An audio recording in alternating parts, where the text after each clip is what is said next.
বিসমিল্লাহির রহমানির রহিম। পরম করুণাময় ও অসীম দয়ালু আল্লাহর নামে শুরু। ومن أحسن قولا ممن دعا إلى الله وعمل صالحا وقال إنني من المسلمين.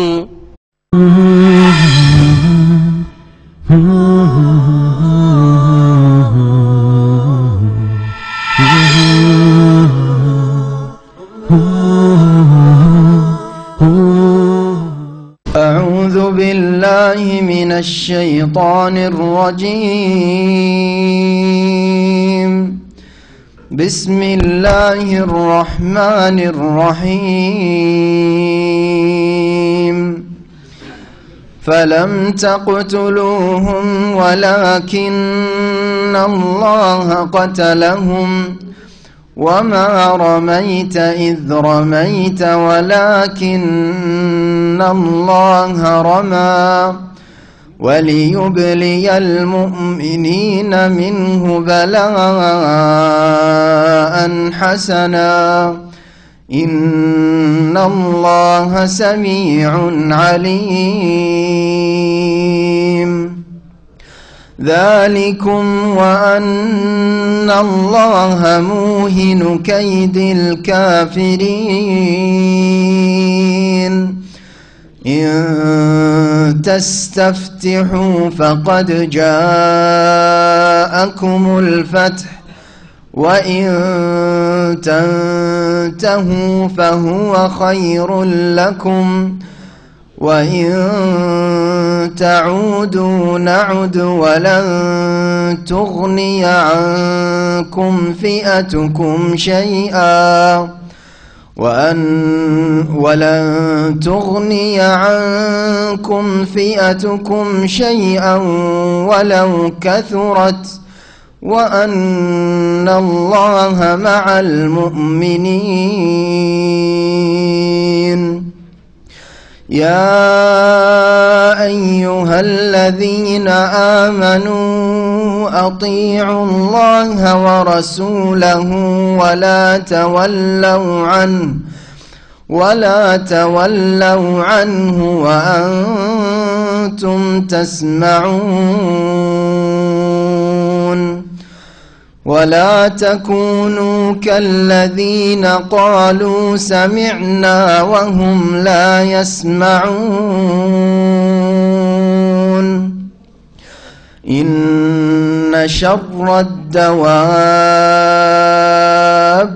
عند الله الصم البكم الذين لا يعقلون. ولو علم الله فيهم خيرا لأسمعهم ولو أسمعهم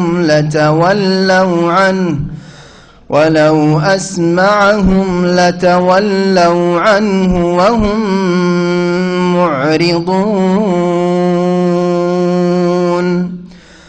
يا أيها الذين آمنوا استجيبوا لله وللرسول إذا دعاكم لما يحييكم واعلموا أن الله يحول بين المرء وقلبه وأنه إليه تحشرون. واتقوا فتنة لا تصيبن الذين ظلموا منكم خاصة واعلموا أن الله شديد العقاب. واذكروا إذ أنتم قليل مستضعفون في الأرض تخافون أن يتخطفكم الناس فآواكم وأيدكم بنصره ورزقكم من الطيبات لعلكم تشكرون يا أيها الذين آمنوا لا تخونوا الله والرسول وتخونوا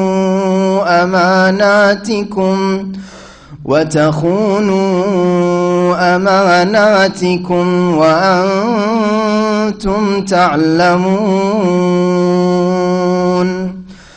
واعلموا أنما أموالكم وأولادكم فتنة وأن الله عنده أجر عظيم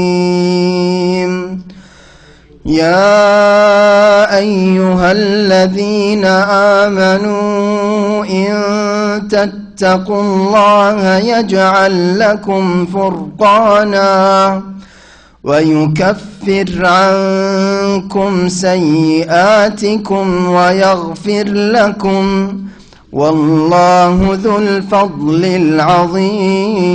العظيم وإذ يمكر بك الذين كفروا ليثبتوك أو يقتلوك أو يخرجوك ويمكرون ويمكر الله والله خير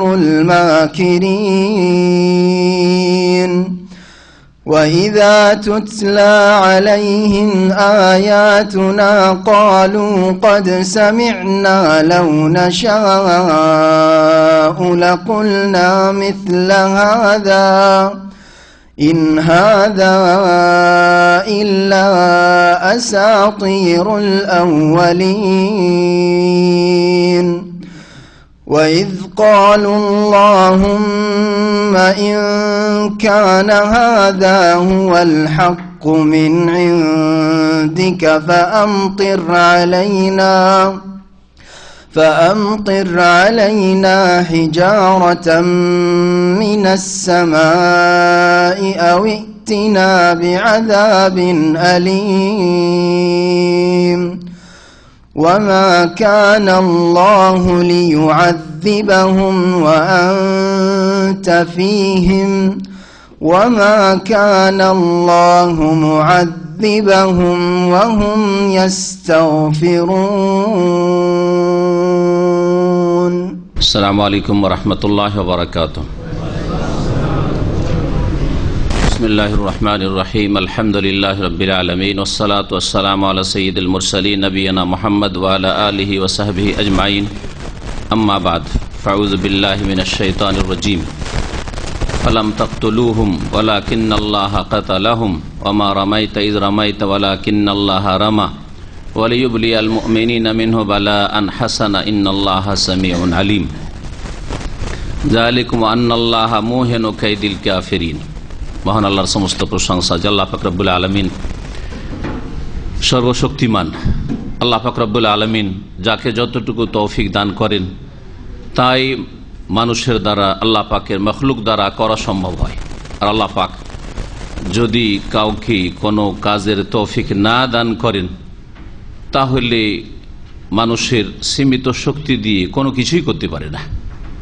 আল্লাহ পাকের ইচ্ছার বিরুদ্ধে কিছু হয় না। আল্লাহ পাক যখন কোনো কাজ করতে চান, করাতে চান, তো যাকে আল্লাহ পাক পছন্দ করেন ভালো কাজের জন্য তাকে দিয়ে সেই কাজ নেন।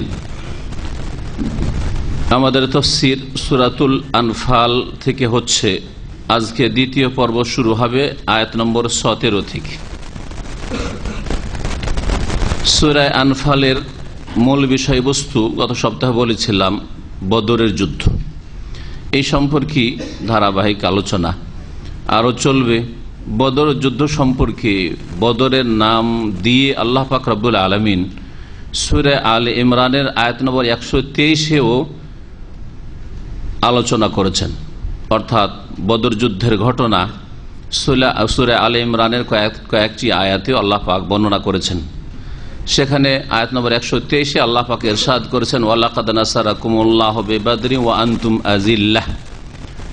নিঃসন্দেহে আল্লাহ পাক তোমাদের সাহায্য করেছিলেন বদরের প্রান্তে, যখন তোমরা বড়ই অসহায় ছিলে, দুর্বল ছিলে, তোমাদেরকে লোকেরা দুর্বল অসহায় মনে করত, তখন আল্লাহ পাক তোমাদের সাহায্য করেছেন।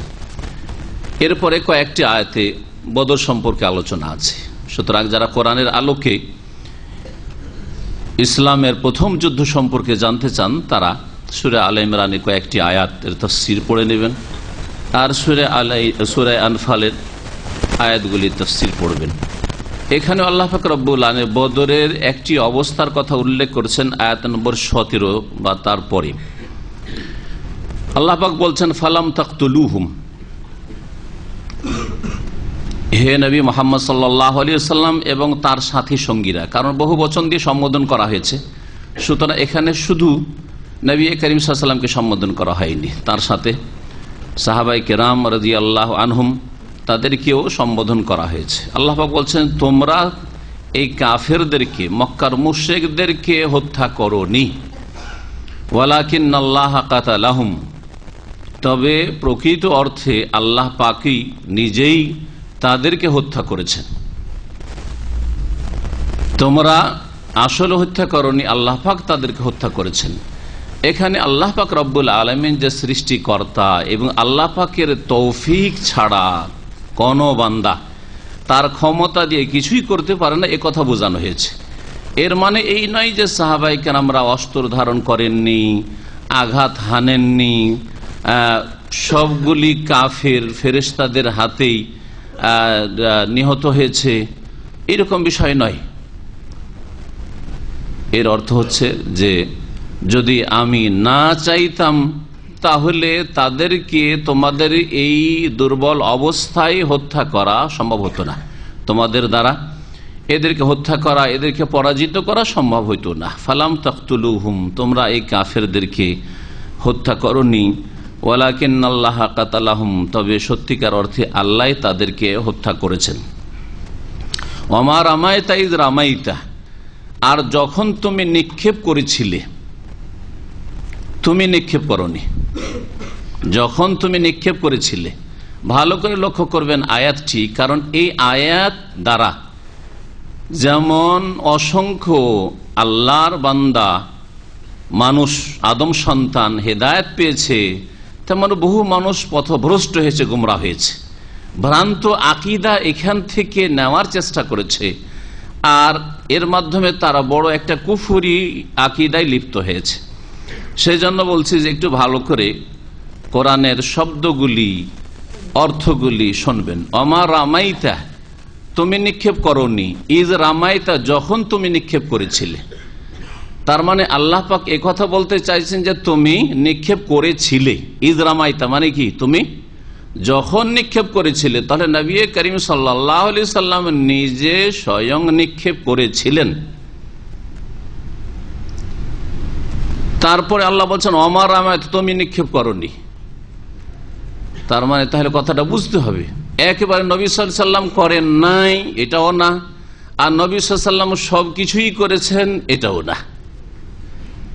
হে নবী, তুমি যখন নিক্ষেপ করেছিলে আসলে তুমি নিক্ষেপ করনি, ওয়ালাকিন্নাল্লাহ রামা, তবে সত্যিকার অর্থে আল্লাহ নিক্ষেপ করেছিলেন। তাফসীর বলছি, ঘটনা কি আছে।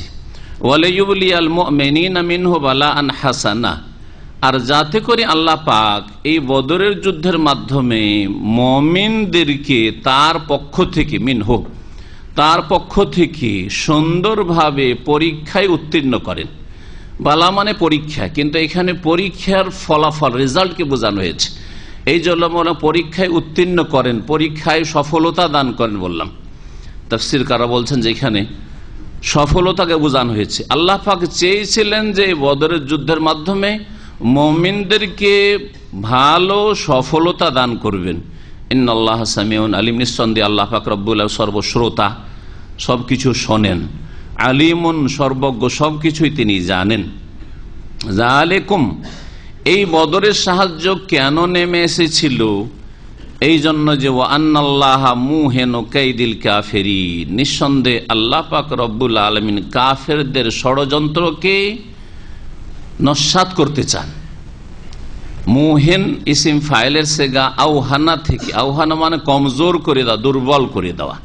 তাহলে শাব্দিক অর্থ আন্নাল্লাহা মুহিনু কাইদিল কাফিরিন, নিঃসন্দেহে আল্লাহ পাক রব্বুল আলামিন কাফেরদের ষড়যন্ত্রকে দুর্বল করে দিয়েছেন, যার ফলে কাফেরদের শক্তি থাকা সত্ত্বেও, পার্থিব শক্তি তাদের কাছে অনেক বেশি ছিল সংখ্যার দিক থেকে, অস্ত্রের দিক থেকে, সাজ সরঞ্জামের দিক থেকে, কিন্তু তারা ব্যর্থ হয়েছিল, তারা পরাজিত হয়েছিল। তো এই নিক্ষেপ করা উল্লেখ করা হয়েছে আয়াতে, আর উল্লেখ করা হয়েছে হত্যা করা। হত্যা করার ক্ষেত্রে জানা আছে যে বদরে কাফের কতজন নিহত হয়েছিল? 70 জন নিহত হয়েছিল। আর বন্দী করে কতজনকে নিয়ে আসা হয়েছিল? 70 জনকে নিয়ে আসা হয়েছিল। মসজিদে নববীর খুঁটিগুলিতে তাদেরকে বেঁধে রাখা হয়েছিল, পরে পরামর্শের ভিত্তিতে তাদেরকে মুক্তিপণ নিয়ে ছেড়ে দেওয়া হয়েছে।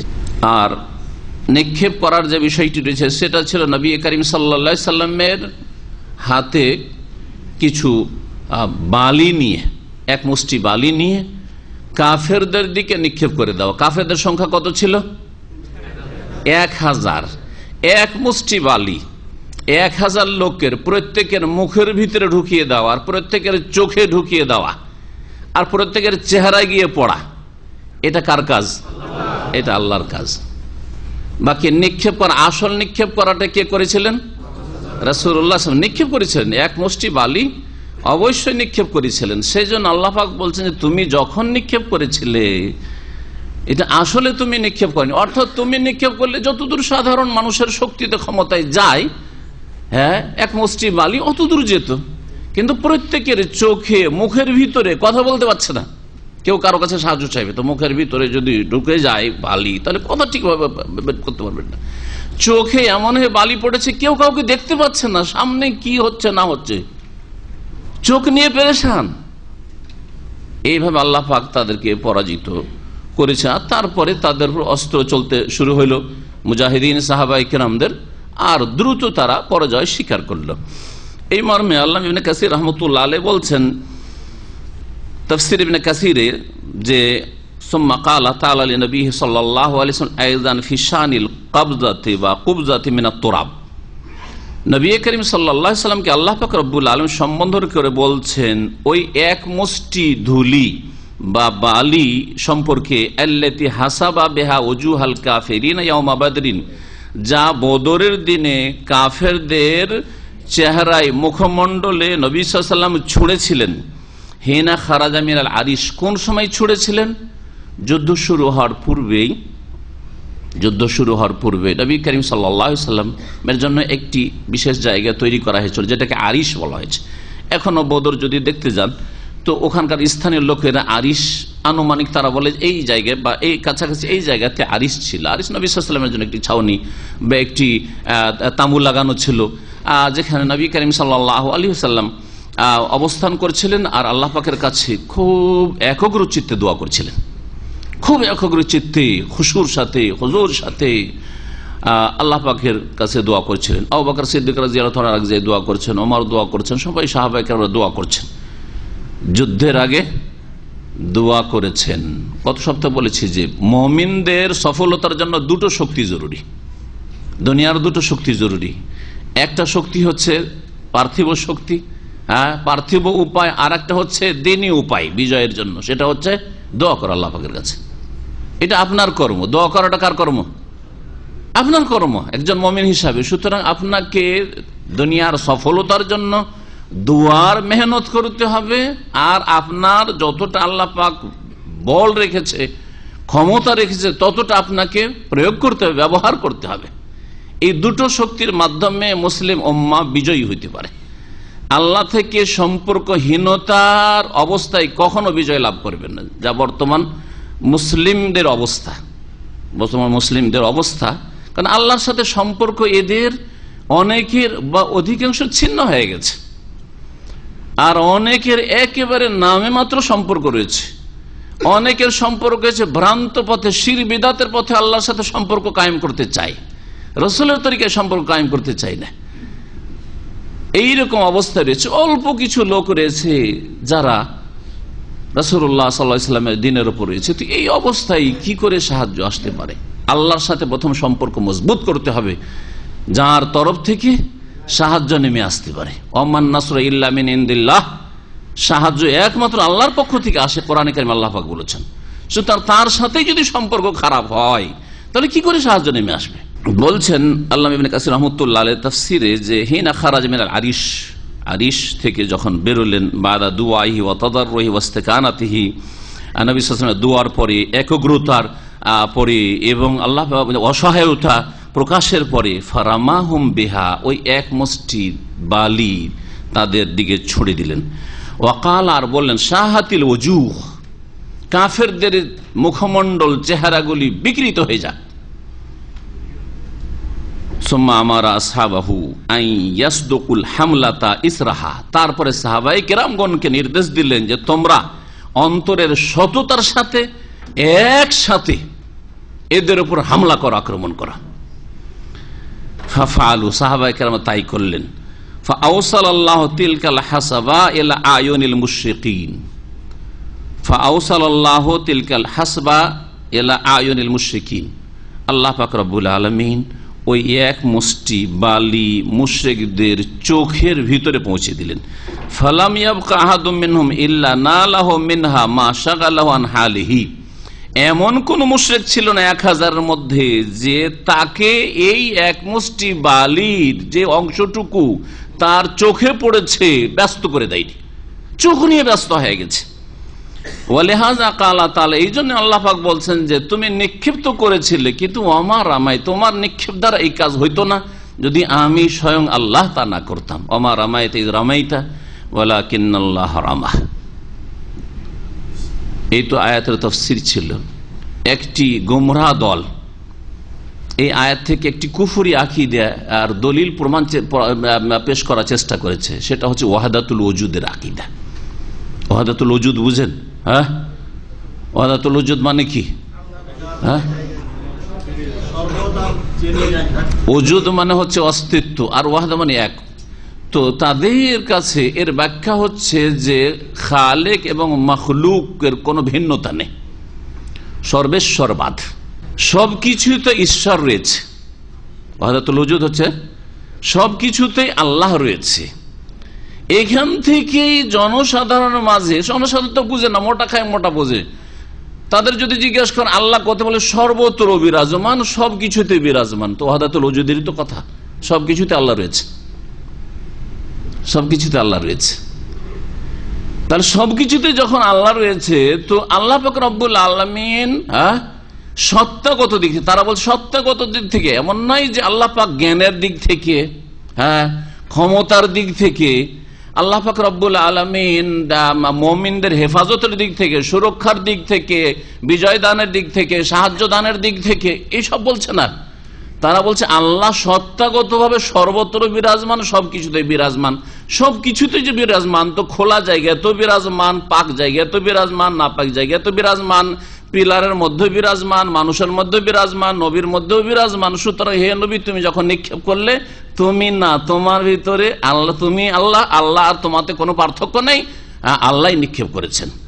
বুঝলেন এবারে কি গুমরাহি আসলো? আমার রামাইত রামাইত ওয়ালাকিন্নাল্লাহ রামা। সুতরাং এই কুফরি আকীদা সাব্যস্ত তারা করে কোরআন দিয়ে,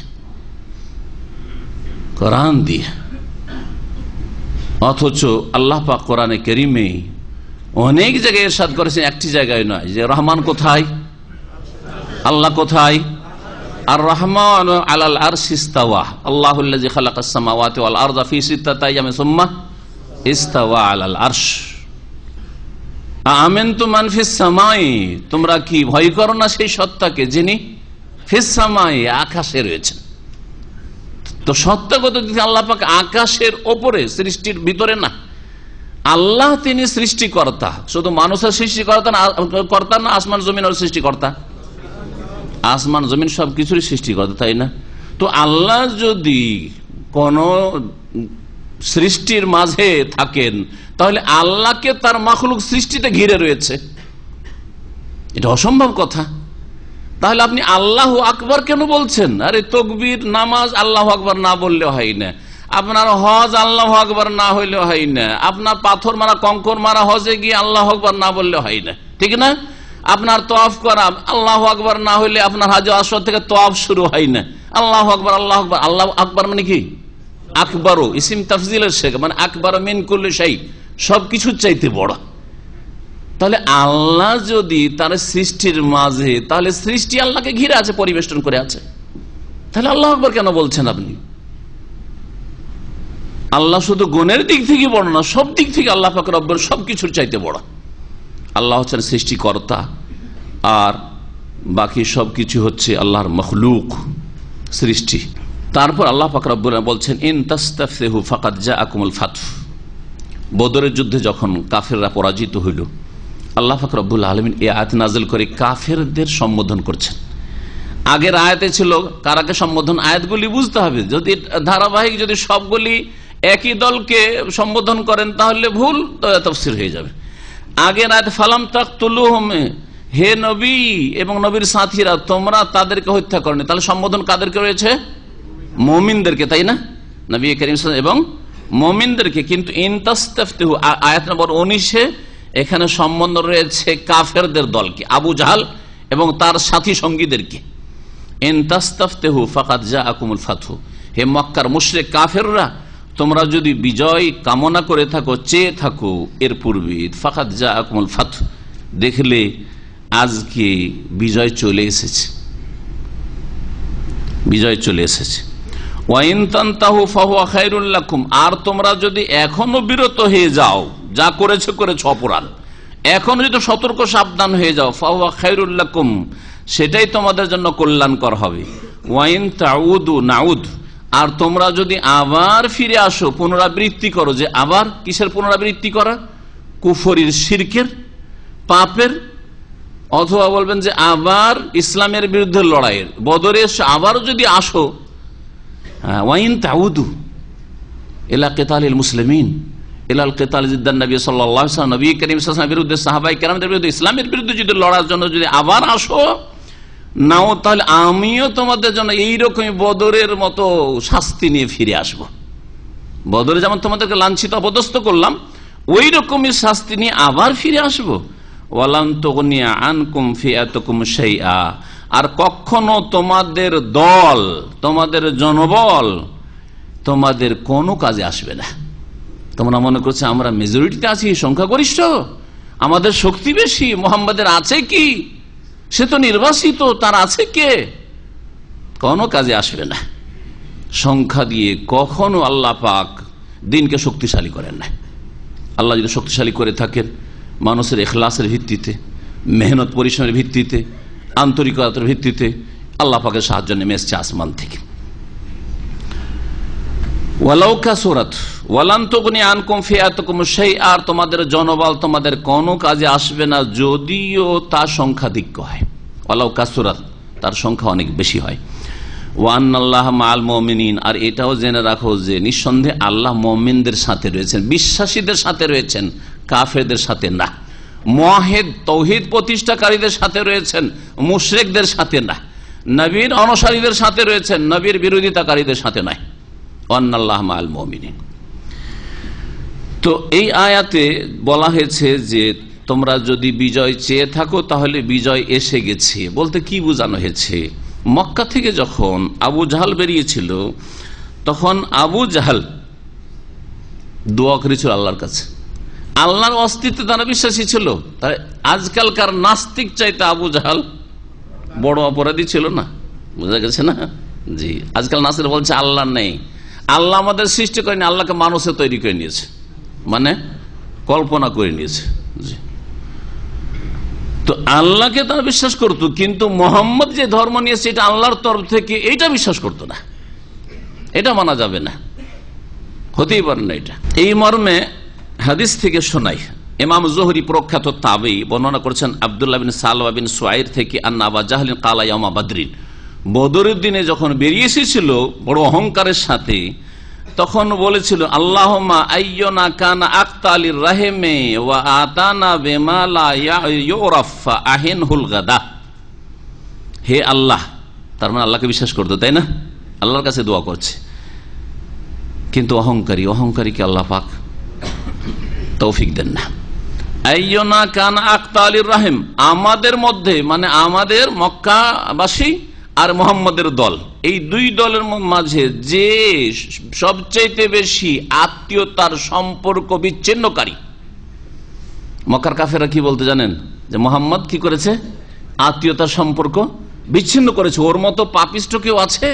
আরে বংশধরকে ছেড়ে দিয়ে, বাপ দাদা ছেড়ে দিয়ে গিয়ে মদিনায় চলে গেল, হ্যাঁ, আমাদের ধর্মে থাকলো না, তা আত্মীয়তার সম্পর্ক বিচ্ছিন্ন করেছে, ও তো পাপী।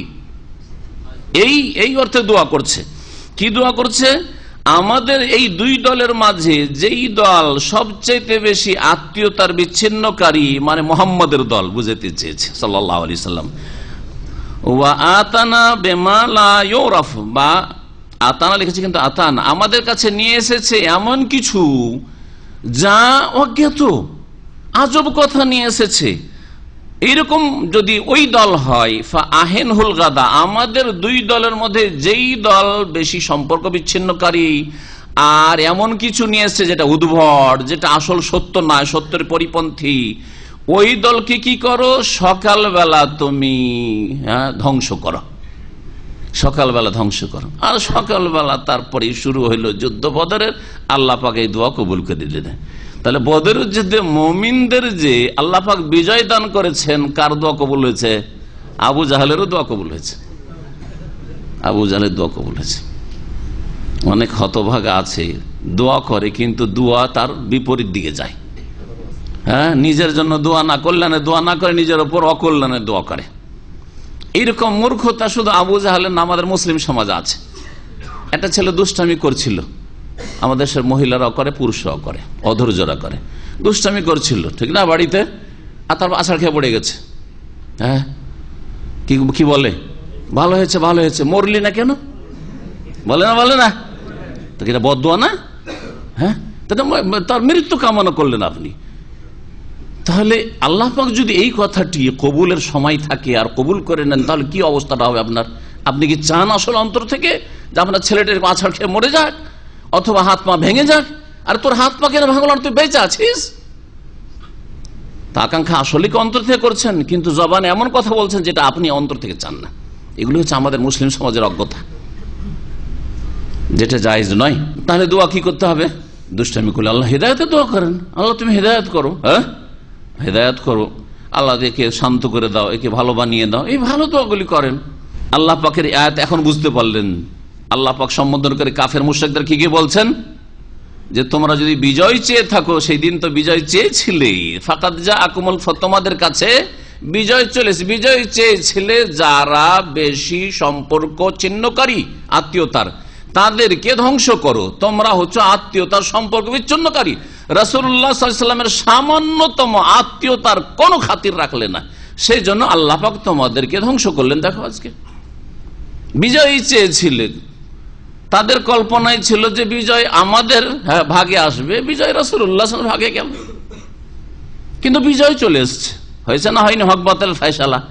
এই জন্য আল্লাহ পাক রব্বুল কোরআনের আয়াতে ইয়াউমুল ফুরকান বলেছেন সূরা আলে ইমরান, ইয়াউমুল ফুরকান ইয়াউমাল তাকাল জামআন, এই বদরের দিনকে হক বাতিলের পার্থক্যকরণের দিন। আল্লাহ পাক তারপরে বলছেন ইয়া আইয়ুহাল্লাযীনা আমানু, হে ঈমানদারগণ, আতিউল্লাহ ওয়া রাসূলাহ, তোমরা আল্লাহ এবং রাসূলের কথা মানো, ওয়ালা তাওয়াল্লাউ আনহু ওয়া আনতুম তাসমাউন, আর তোমরা আল্লাহ এবং রাসূলের কথা শোনার পরে বিমুখ হয়ে যেও না, মুখ ফিরিয়ে নিও না। বিজয়ের জন্য আর একটি শর্ত হচ্ছে আল্লাহর কথা মেনে চলা এবং রাসূলুল্লাহ সাল্লাল্লাহু আলাইহি ওয়াসাল্লামের তরিকায় চলা। এই দুটো শর্ত, আল্লাহর আদেশ মেনে চলা, রাসূলের আদেশ মেনে চলা। আর জানার পরে প্রথম কথা জানতে হবে, শুনতে হবে, তাহলে শোনার পরে অমান্য না করা, বরং সামি'না ওয়া আতা'না বলা।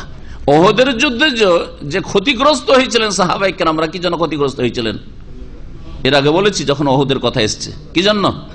ওই যে 50 জন তীরন্দাজকে ছোট্ট পাহাড়টির ওপর জামালে রোমাত যেটিকে বলা হয় নিযুক্ত করেছিলেন, ওরা নেমে গেল। অথচ নবী সাল্লাল্লাহু আলাইহি ওয়াসাল্লাম বলছেন খবরদার তোমরা নামবে না, যে কোনো অবস্থায় তোমরা নামবে না, নেমে গিয়েছিল।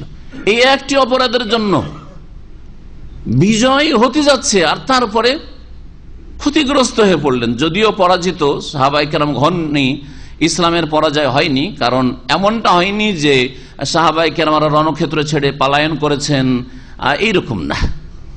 আর কাফিররা লুটপাট করে নিয়ে গিয়েছে, এরকম হয়নি, তবে ক্ষতিগ্রস্ত হয়েছেন। কয়েকজনের অপরাধের জন্য বা একটি নাফরমানির জন্য রাসূলুল্লাহ সাল্লাল্লাহু আলাইহি ওয়াসাল্লামের বিরুদ্ধাচরণের কারণে গোটা জাতিটা উম্মতে মুসলিমা, তখনকার উম্মত সেটাই, যারা ওহদে হাজির তারা 700 জন, তারাই উম্মতে মুসলিমা, উম্মতে মুসলিমার প্রতিনিধি, তারা ক্ষতিগ্রস্ত হলেন। এই জন্য আল্লাহ পাক এই বদরের যুদ্ধের প্রসঙ্গে বলছেন মুমিনদেরকে সম্বোধন করে যে আল্লাহর কথা মেনে চলো, রাসূলের কথা মেনে চলো, আর তোমরা শোনার পরে অমান্য করিও না, মুখ ফিরিয়ে দিও না। যদি এইরকম করো তাহলে তোমরা কখনো বিজয় লাভ করতে পারবে না। আজকাল মুসলিমদের সেনাবাহিনীরা মদ মুক্ত নয়, মদে যদি ডুবে থাকে, হারামে ডুবে থাকে, তারা জেনা মুক্ত, ব্যভিচার মুক্ত যদি না হইতে পারে, তো কি করে সাহায্য নেমে আসবে বলেন? কি করে সাহায্য নেমে আসবে? ঠিক আল্লাহ রসুলের আনুগত্য হইল, 5 ওয়াক্ত নামাজ দিয়ে না, কি করে সাহায্য নেমে আসবে? না ফরজ ওয়াজিব ঠিক আছে, না হারাম থেকে বেঁচে আছে। আর তারপরে এর চেয়ে বড় বড় ক্ষেত্রে, আকীদার ক্ষেত্রে বললে তো বলে শেষ করা যাবে না। এদের আকীদার খোঁজ নিয়ে দেখেন যে গৌস কুতুবের আকীদা রাখে, যে ওরাই সব দিতে পারে। তাহলে কি করে আল্লাহ সাহায্য নেমে আসবে বলেন দেখি? আল্লাহ পাক তারপরে বলছেন, ওয়ালা তাকুনু কাল্লাযিনা ক্বালু সামি'না ওয়া হুম লা ইয়াসমাউন, তোমরা তাদের মতো হয়ে যেও না যারা বলে আমরা শুনলাম, ওয়া হুম লা ইয়াসমাউন, অথচ তারা শোনে না। কিরকম শোনে না? কানে শোনে না। শুনলাম, প্রথম শুনলাম, সামি'না শুনলাম মানে আমরা শুনলাম, কানে শুনলাম, কিন্তু ওয়া হুম লা ইয়াসমাউন, আল্লাহ বলছেন তারা শোনেন না। যেটাকে না করেছে সেটা হচ্ছে শোনার পরে মেনে নেওয়া, শোনার ফলাফল, শোনার মতো শোনা। তাহলে শোনা হচ্ছে 2 রকম। শোনা হচ্ছে কয় রকম? 2 রকম। কোরআনে কারিমে 2 রকমের কথা উল্লেখ করে। সূরা বাকারার শেষ রুকুতে দেখবেন মুমিনদের গুণ হচ্ছে কি? ওয়াকালু সামি'না ওয়া আতা'না, আমরা শুনলাম আর মেনে নিলাম, আনুগত্য করলাম। গফরানাকা রব্বানা ওয়া ইলাইকাল মাসির, ঠিক না? 185 নম্বর আয়াত, শেষ আয়াতের আগের আয়াতটি। আর ইহুদিদের সম্পর্কে, মুনাফিকদের সম্পর্কে ওদের বলা হয়েছে, তারা কি বলতো? সামি'না, আমরা শুনলাম মুহাম্মদ, কিন্তু ওয়া আসাইনা, আমরা মানলাম না।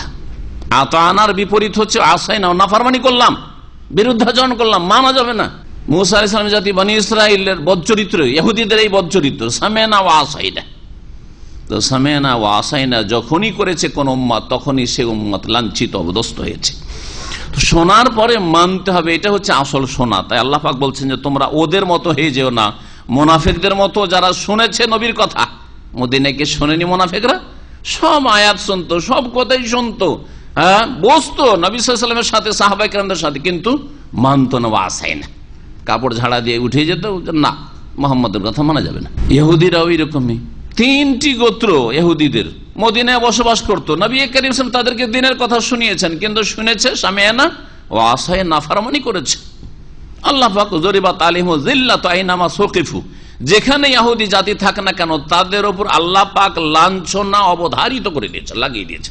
মাত্র কিছু কালের জন্য ইহুদিদেরকে পুঁজিপতি দেখা আর ইহুদিদেরকে বড় শক্তিশালী দেখা, সারা পৃথিবীর তারা ভিতর ভিতর নেতৃত্ব দিচ্ছে বা সারা পৃথিবীকে ঘোরাচ্ছে, এইরকম দেখে ধোঁকা খাবেন না। আল্লাহর কোরআনের কথা সত্য, ইহুদিরা লাঞ্ছিত জাতি, আল্লাহ পাক কোরআনে কারিমে বলেছেন।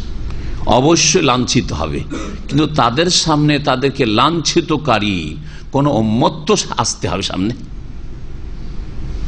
এই অভাবটা শুধু রয়েছে মুসলিম উম্মতের মধ্যে। আল্লাহ পাক তারপরে বলছেন, ইন্না শাররাদ দাওয়াব ইনদাল্লাহিস সুম্মুল বুকমুল্লাযী লা ইয়াকিলুন, নিঃসন্দেহে সবচাইতে নিকৃষ্ট জীব। দাওয়াব, দাব্বাতুনের বহুবচন। দাব্বাতুন যে কোনো প্রাণী বা জীবকে বলা হয় যা ভূপৃষ্ঠে চলাফেরা করে। সে জমিনে চলাফেরা করুক অথবা জমিন আসমানের মাঝখানে উড়ুক, সবকিছু, কীট পতঙ্গ পশু পাখি সবকে দাব্বাতুন বলা হয়। আর শার মানে নিকৃষ্ট। ইন্না শাররাদ দাওয়াব ইনদাল্লাহ, আল্লাহর নিকটে সবচাইতে নিকৃষ্ট জীব হচ্ছে আসুম আল বুকম। আসুম আসাম্মনের বহুবচন। আরবি শব্দগুলি ভালো করে শিখে নেন যাতে করে কোরআন বোঝা সহজ হয়। সুম্মুন আসামের বহুবচন। তো আসাম মানে কি হয়? আসাম এক বচন। তাহলে একজন মানুষ কানে যদি না শুনে তাকে কি বলা হয়? আসাম, বধির, কালা। আর আল বুকম আবকামের বহুবচন। আবকামের বহুবচন, আবকাম বলা হয় বোবাকে। তো বুক বোবারা, বধিররা বহুবচন। তাহলে আল্লাহ পাক রব্বুল আলামিন বলছেন যে নিকৃষ্ট জীবজন্তু ওই পায়খানা পেশাবের পোকামাকড় নয়। যদি আমাদেরকে জিজ্ঞাসা করা হয়, জেনারেল নলেজে, যে নিকৃষ্ট পশু, নিকৃষ্ট জীব হচ্ছে যেসব জীব জন্তু বা যেসব কীট পতঙ্গ, পোকামাকড় কি হয়, পেশাব পায়খানা খায়, পেশাব পায়খানাতে থাকে, বাথরুমে থাকে, তাই না? আল্লাহ ওগুলোকে নিকৃষ্ট বলেননি। শাররাদ দাওয়াব, এক শ্রেণীর মানুষকে আল্লাহ পাক বলেছেন সবচেয়ে নিকৃষ্ট জীব। এটা আমাদের কথা নয়, এটা স্বয়ং সৃষ্টিকর্তা যিনি সৃষ্টি করেছেন। আলা ইয়ালামু মান খালাকা ওয়া হুয়াল লাতীফুল খাবীর, যিনি আল্লাহ সৃষ্টি করেছেন তিনি কি জানেন না যে কে ভালো আর কে মন্দ আর কে সবচেয়ে নিকৃষ্ট? অবশ্যই জানেন। আর তারই ওহির কথা, নবী করিম সাল্লাল্লাহু আলাইহি ওয়াসাল্লামের হাদিস, খায়রুকুম মান তাআল্লামাল কোরআন ওয়া আল্লামা, সবচেয়ে ভালো মানুষ, সবচেয়ে ভালো সৃষ্টি যারা কোরআন শিখে এবং শিখায়, কোরআনের চর্চা করে। আর সবচেয়ে নিকৃষ্ট কারা? শোনেন, ইন্না শাররাদ দাওয়াব ইনদাল্লাহিস সুম্মুল বুকমুল্লাযীনা লা ইয়াকিলুন, নিঃসন্দেহে সবচেয়ে নিকৃষ্ট জীব হচ্ছে আল্লাহর নিকটে আসুম, যারা বধির ওরা, আল বুকম আর যারা বোবা। বধির আর বোবারা সবচাইতে নিকৃষ্ট জীব আল্লাহর কাছে। আল্লাযীনা লা ইয়াকিলুন, যারা কোনো কিছু বুঝে না, যারা অবুঝ। যদি কানেও না শুনে, কানে শোনার পরে ভিতরে ঢুকাবে, ঠিক না? ভিতরে ঢুকাবে, আর ভিতরে ঢোকানোর পরে সেটাকে বুঝবে, বোঝার পরে সেটাকে মানবে, মানার পরে অন্যকে মানাবার জন্য কথা বলবে, তো কথাও বলে না। তো বধির যখন ভালো কথা ঢুকতে আসে ঢুকাই না, আর যদি ঢুকে যায় তো ঢুকে যাওয়ার পরে সেই কথা প্রচার করতে হবে, প্রসার করতে, পৌঁছাইতে হবে। আপনি সত্যকে যখন জেনে গেছেন সেটা জানাতে হবে অন্যদেরকে, সেটার দাওয়াত দিতে হবে, সেই দিকে আহ্বান করতে হবে। আপনি বোবা হয়ে গেলেন, তার নিকৃষ্ট। তাহলে এখানে ভালো করে মনে রাখবেন, যারা দিন শিখলো না, হক কথা জানলো না, কোরআন সুন্নাহ ভিত্তিক ওহী ভিত্তিক দিন শিখলো না, তারা হচ্ছে নিকৃষ্ট, কারণ তারা ঢুকাইলো না ভিতরে। আর যারা শিখলো, জানলো, কিছু কানে পৌঁছেও গেল, ভিতরে ঢুকে গেল, কিন্তু পরিস্থিতি দেখে, অবস্থা দেখে সেখানে ওইখানকার মতো হয়ে গেল। আরে দেশে এইসব বলা যাবে না, যে মাজারে গেলে বড় শিরিক হয়, সব কথা করা যাবে না। ওরা চাঁদা চাইতে আসে, চাঁদা দিয়ে দিতে হবে, কারণ এখানে বসবাস করতে হবে। শিরকেরও সাথ দিতে হবে, বেদাতেরও সাথ দিতে হবে, গুমরাহিরও সাথ দিতে হবে, পাপের সাথ দিতে হবে, সব করতে হবে, যেখানে যেমন তাল মিলিয়ে চলতে হবে। তাহলে এরা হচ্ছে কি? আল বুকম, বোবা। হক কথা, সত্য কথা জানার পরে বলতে চায় না, মুখ বন্ধ রাখে। এরা হচ্ছে আল্লাহর কাছে সবচেয়ে নিকৃষ্ট জীব। আল্লাহ পাক রব্বুল আলামিন যারা একেবারে সবচেয়ে নিকৃষ্ট, কাফের, মুশরিক, বিদীন, নাস্তিক, তাদেরকে বিশেষভাবে বুঝাতে চেয়েছেন। আর যার মধ্যে এই গুণগুলি যতটা থাকবে ততটা নিকৃষ্ট, যার মধ্যে বেশি আছে বেশি নিকৃষ্ট, যার মধ্যে কিছু এইরকম খারাপ গুণগুলি আছে যে হক কথা ভিতরে ঢোকাই না অথবা হক কথা প্রচার করে না, তাদের মধ্যে এই গুণ যতটা, যার মধ্যে অপরাধ রয়েছে ততটা তার মধ্যে এই গুণ রয়েছে, নিকৃষ্টতা। আল্লাহ পাক তারপরে বলছেন, ওয়ালাউ আলিম আল্লাহু ফীহিম খায়রাল্লা আসমাহুম, আল্লাহ পাক এইসব কাফের মুশরিকদের মাঝে যদি কল্যাণ জানতেন। আল্লাহ সবকিছু জানেন কিনা? আল্লাহ যদি জানতেন যে আবু লাহাব, উতবা, শাইবা, রাবিয়া, আবু জাহল এদের ভিতরে কল্যাণ আছে, তাহলে লা আসমাহুম, তাহলে তাদেরকে শুনিয়ে দিতেন, কিন্তু শোনান নাই। কি নবীর কথা শোনেনি তারা নাকি? নবীর কোরআন শোনেনি? শুনেছে। তো এই শোনা মানে কি? তাহলে শোনার পরে মেনে নেওয়া, যে শোনাটা কাজে আসে, লাভজনক শোনা, অর্থাৎ মেনে নেওয়া। আল্লাহ পাক তাদেরকে শোনার তৌফিক দিতেন, শুনে মেনে নেওয়ার তৌফিক দিতেন। ওয়ালাউ আসমাহুম, তাফসীরকাররা বলছেন, আর যদি আল্লাহ তাদেরকে শুনিয়েও দেন, মানে শুধু শোনা, শুনিয়েছেন আল্লাহ পাক তাদেরকে, শুনিয়েছে তখন তাদের অবস্থাটা কেমন ছিল, লাতাওয়াল্লাউ ওয়া হুম মুরিজুন, তারা বিমুখ হয়ে ফিরে গিয়েছে, মুখ ফিরিয়ে উল্টো দিকে চলে গেছে। নবী করিম সাল্লাল্লাহু আলাইহি ওয়াসাল্লাম যখন কোরআনে কারীমের কথা শুনিয়েছেন তখন তারা মুখ ফিরিয়ে উল্টো দিকে টান দিয়েছে। ইয়া আইয়ুহাল্লাযীনা আমানু, এখন মুমিনদেরকে আল্লাহ সম্বোধন করেছেন, ইস্তাজিবু লিল্লাহি ওয়া লির রাসূল, তোমরা আল্লাহ এবং রাসূলের ডাকে সাড়া দাও। ইস্তিজাবা মানে ডাকে সাড়া দেওয়া, জবাব দেওয়া, জবাব থেকে এর ধাতু হচ্ছে জবাব।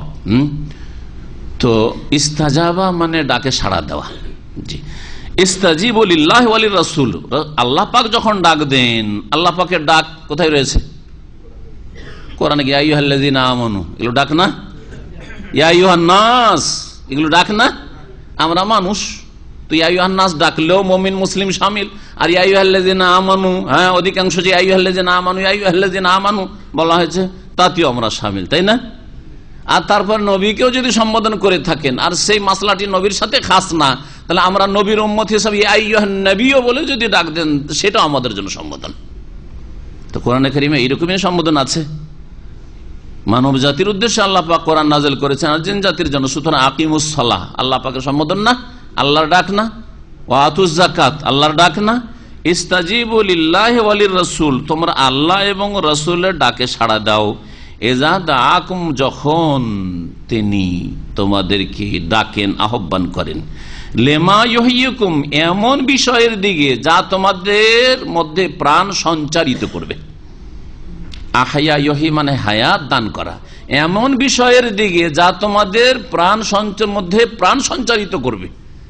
তাহলে রাসূলুল্লাহ সাল্লাল্লাহু আলাইহি সাল্লাম যেই বিষয়ের দিকে আহ্বান করেছেন সেটা মানুষকে জীবন দান করে থাকে। কি করে থাকে? জীবন দান করে। তো রাসূলুল্লাহ সাল্লাল্লাহু আলাইহি সাল্লাম কিসের দিকে দাওয়াত দিয়েছেন? ওহীর বিধানের দিকে। তার মূল হচ্ছে তাওহীদ, আল্লাহর একত্ব প্রতিষ্ঠা করা, আর রাসূলের আদর্শ মোতাবেক জীবন গড়া, তাই না? তো এটা হচ্ছে মানুষের হায়াত, আসল হায়াত হচ্ছে এটা হচ্ছে হায়াতুল কুলুব, অন্তরের প্রাণ এতেই রয়েছে। এটা হচ্ছে হায়াতুর রূহ, এতে রয়েছে আত্মার প্রাণ রয়েছে, আত্মার জীবন এতে রয়েছে। এর ছাড়া যদি এই হায়াত না থাকে তাহলে সেই ব্যক্তির হৃদয় মৃত, সেই ব্যক্তির আত্মা মৃত। এই জন্য আল্লাহ পাক মক্কাতুল মুকাররমার অবস্থা বর্ণনা করতে গিয়ে কোরআনে কারীম আল্লাহ পাক মক্কার যখন কুফরির অবস্থা ছিল সেই অবস্থা সম্পর্কে বলছেন, আওয়ামান কানা মাইতান, বলতো মক্কার লোক যারা মৃত ছিল, ওরা কি মরা লোক ছিল? মাইতান আল্লাহ বলেছেন, মাইতান মানে মৃত। ফাআহয়াইনাহু, তাদেরকে আমি প্রাণ দান করলাম, জীবন দান করলাম। ওয়াজআলনা লাহু নূরান ইয়ামশি বিহি ফিন নাস, এবং তাদের জন্য আমি আলো দান করলাম, যে আলো নিয়ে তারা চলাফেরা করে। আবু বকর, ওমর, ওসমান যারা ইসলাম কবুল করলেন তারা আলো নিয়ে কোন আলো নিয়ে তারা চলাফেরা করতেন? বিদ্যুৎ ছিল? কোন আলো ছিল? ওহীর আলো, ইসলামের আলো, তাওহীদের আলো, আদর্শের আলো। জি, এই আলো। ওয়াজআলনা লাহু নূরান ইয়ামশি বিহি ফিন নাস, তাহলে তারা মৃত ছিল। ঈমানবিহীন যারা থাকে, ওহীবিহীন জীবন যাপন করে, মানুষের তৈরি করা বা খেয়াল খুশি আদর্শ দিয়ে যারা জীবন যাপন করে, তারা মৃত, তারা মারা গেছে। এমনকি নবী করিম সাল্লাল্লাহু আলাইহি ওয়াসাল্লাম বলেছেন, যার অন্তরে কোরআনের জ্ঞান নেই, তিরমিজির হাদিস, আল্লাযী লাইসা ফি জাওফিহি কুরআনুন কাল বাইতিল খারিব, যার অন্তরে কোরআন নেই, অর্থাৎ কোরআনের জ্ঞান নেই, কোরআনের শুধু শব্দের তেলাওয়াত করে কোনো লাভ নেই, শুধু নেকি ছাড়া তার দ্বারা আপনি যদি অর্থই না বুঝেন যে আল্লাহ কি অ্যাড্রেস করলেন, সম্বোধন করলেন, তাহলে কি লাভ হবে আপনার? কোরআনের যদি জ্ঞান না থাকে, কোরআনের প্রতি বিশ্বাস না থাকে, কোরআন অস্বীকারী, কোরআন আদর্শের বাস্তবায়নকারী যদি না হয়, তাহলে ওই ব্যক্তির উপমা হচ্ছে কাল বাইতুল খারিব, অনাবাদ বিরান বাড়ির মতো। বাইত মানে বাড়ি, আর খারিব মানে হচ্ছে বিরান বাড়ি, যেই বাড়িতে কোনো মানুষ বসবাস করে না। সুতরাং সেখানে জিন শয়তানের আড্ডা হয়ে গেছে। যার অন্তরে ইসলামের জ্ঞান নেই, কোরআনে কারীম যে ওহী, এই ওহীর জ্ঞান নেই, তার অন্তরে বাসা করে বসে আছে কে? ইবলিস, শয়তান, এবং তার সেনাবাহিনী, অজনুদ ইবলিস, ইবলিসের সেনাবাহিনী জিন শয়তান বাস করছে। আল্লাহ পাক রব্বুল আলামিন তারপরে ইরশাদ করছেন যে ওয়ালামু, আর জেনে রাখো, আন্নাল্লাহ ইয়াহুলু বাইনাল মারই ওয়া কলবিহি, নিঃসন্দেহে আল্লাহ পাক রব্বুল আলামিন মানুষ এবং তার হৃদয়ের মাঝে অন্তরায় হয়ে যান। আল্লাহ পাকের পক্ষ থেকে যদি ডাক আসে, রাসূলের পক্ষ থেকে ডাক আসে, দ্রুত সাড়া দাও এবং সেদিকে ছুটে যাও। এমন মুহূর্ত আসার আগে যখন তোমার অন্তরের মাঝে এবং তোমার মাঝে আল্লাহ পাক অন্তরায় হয়ে যাবেন, আর সৃষ্টি করে দেবেন, আর হয়তো তৌফিক পাবে না। ওয়া আন্নাহু ইলাইহি তুহশারুন, আর জেনে রাখো যে তার কাছেই তোমাদেরকে একত্রিত করা হবে। আল্লাহ পাক রব্বুল আলামিনের এই আয়াতে রাসূলুল্লাহ সাল্লাল্লাহু আলাইহি ওয়াসাল্লামের ডাকে সাড়া দিতে বলা হয়েছে এবং আল্লাহ পাকের ডাকে। তো আল্লাহ পাকের ডাক সরাসরি কোরআনে কারিমে রয়েছে এবং নবী সাল্লাল্লাহু আলাইহি ওয়াসাল্লাম যা বলেছে সেটা আল্লাহ পাকের ডাক। এই মর্মে একটি হাদিস শোনাই, খুব গুরুত্বপূর্ণ হাদিস রয়েছে। আবু সাঈদ ইবনুল মুআল্লা রাদিয়াল্লাহু আনহু থেকে বর্ণিত, সহিহ বুখারীতে হাদিস রয়েছে। বলছেন, কুনতু ওসাল্লি, আমি নামাজ পড়ছিলাম, ফরজ নামাজ ছিল না, সুন্নত নফল নামাজ ছিল। ফামাররা বিয়ান নবী সাল্লাল্লাহু আলাইহি ওয়াসাল্লাম, নবী করিম আমার পাশ হয়ে অতিক্রম করলেন। ফাদানি, আমাকে ডাকলেন, নাম ধরে, আবু সাঈদ আসো, ডাকলেন আবু সাঈদ। ফালাম আতেহি, আমি আসলাম না, আমি ভাবলাম যে সুন্নত নামাজটা শেষ করিনি বা এই নফল নামাজটা পড়ছি, নামাজটা শেষ করিনি। হাত্তা সাল্লাইতু, এমনকি নামাজটা শেষ করলাম। সুম্মা আতাইতুহু, তারপরে তার কাছে আসলাম। ফাকালা, তারপরে বললেন রাসূলুল্লাহ সাল্লাল্লাহু আলাইহি ওয়াসাল্লাম, মা মানা কান্তা আতিয়ানি, আমার কাছে আসতে কোন জিনিসটা তোকে বাধা দিল, এত বিলম্ব কেন? আলাম ইয়াকুলিল্লাহ, আল্লাহ কি এ কথা বলেননি, ইয়া আইয়ুহাল্লাযীনা আমানুস্তাজীবু লিল্লাহি ওয়া লির-রাসূলি ইযা দাআকুম লিমা ইউহয়িকুম, যে আল্লাহ এবং রাসূলের ডাকে সাড়া দাও। আমি তোমাকে ডাকলাম আর তুমি সুন্নাত নফল নামাজ পড়তে থাকলে। সুম্মা কালা, তারপর উআল্লিমান্নাকা আযামা সূরাতিন ফিল কুরআন ক্বাবলা আন আখরুজ, এই মসজিদ থেকে বের হওয়ার আগেই তোমাকে কোরআনের সবচেয়ে মহান একটি সূরা কি করব, শিখিয়ে দেব। সেই সূরা কি? ফাযাহাবা রাসূলুল্লাহ, এই কথা বলার পরে, এই কথা বললে শ্রোতার আগ্রহ বাড়বে না বাড়বে না? এতে বোঝা যায় যে একটা বাকভঙ্গিমা, উত্তম বাকভঙ্গিমা হচ্ছে যে মানুষের আগ্রহ বাড়াবার চেষ্টা করে। আপনাদের একটা কথা বলবো, সবাই কিন্তু সজাগ, তাই না? সজাগ। আর যতক্ষণ সময় যাচ্ছে আপনাদের আগ্রহ আরো বৃদ্ধি পাচ্ছে, যার এই কথাটা ছুটে না যায়, কথাটা ছুটে না যায়। রাসূলুল্লাহ সাল্লাল্লাহু আলাইহি ওয়াসাল্লাম তারপরে মসজিদ থেকে বের হতে যাচ্ছেন।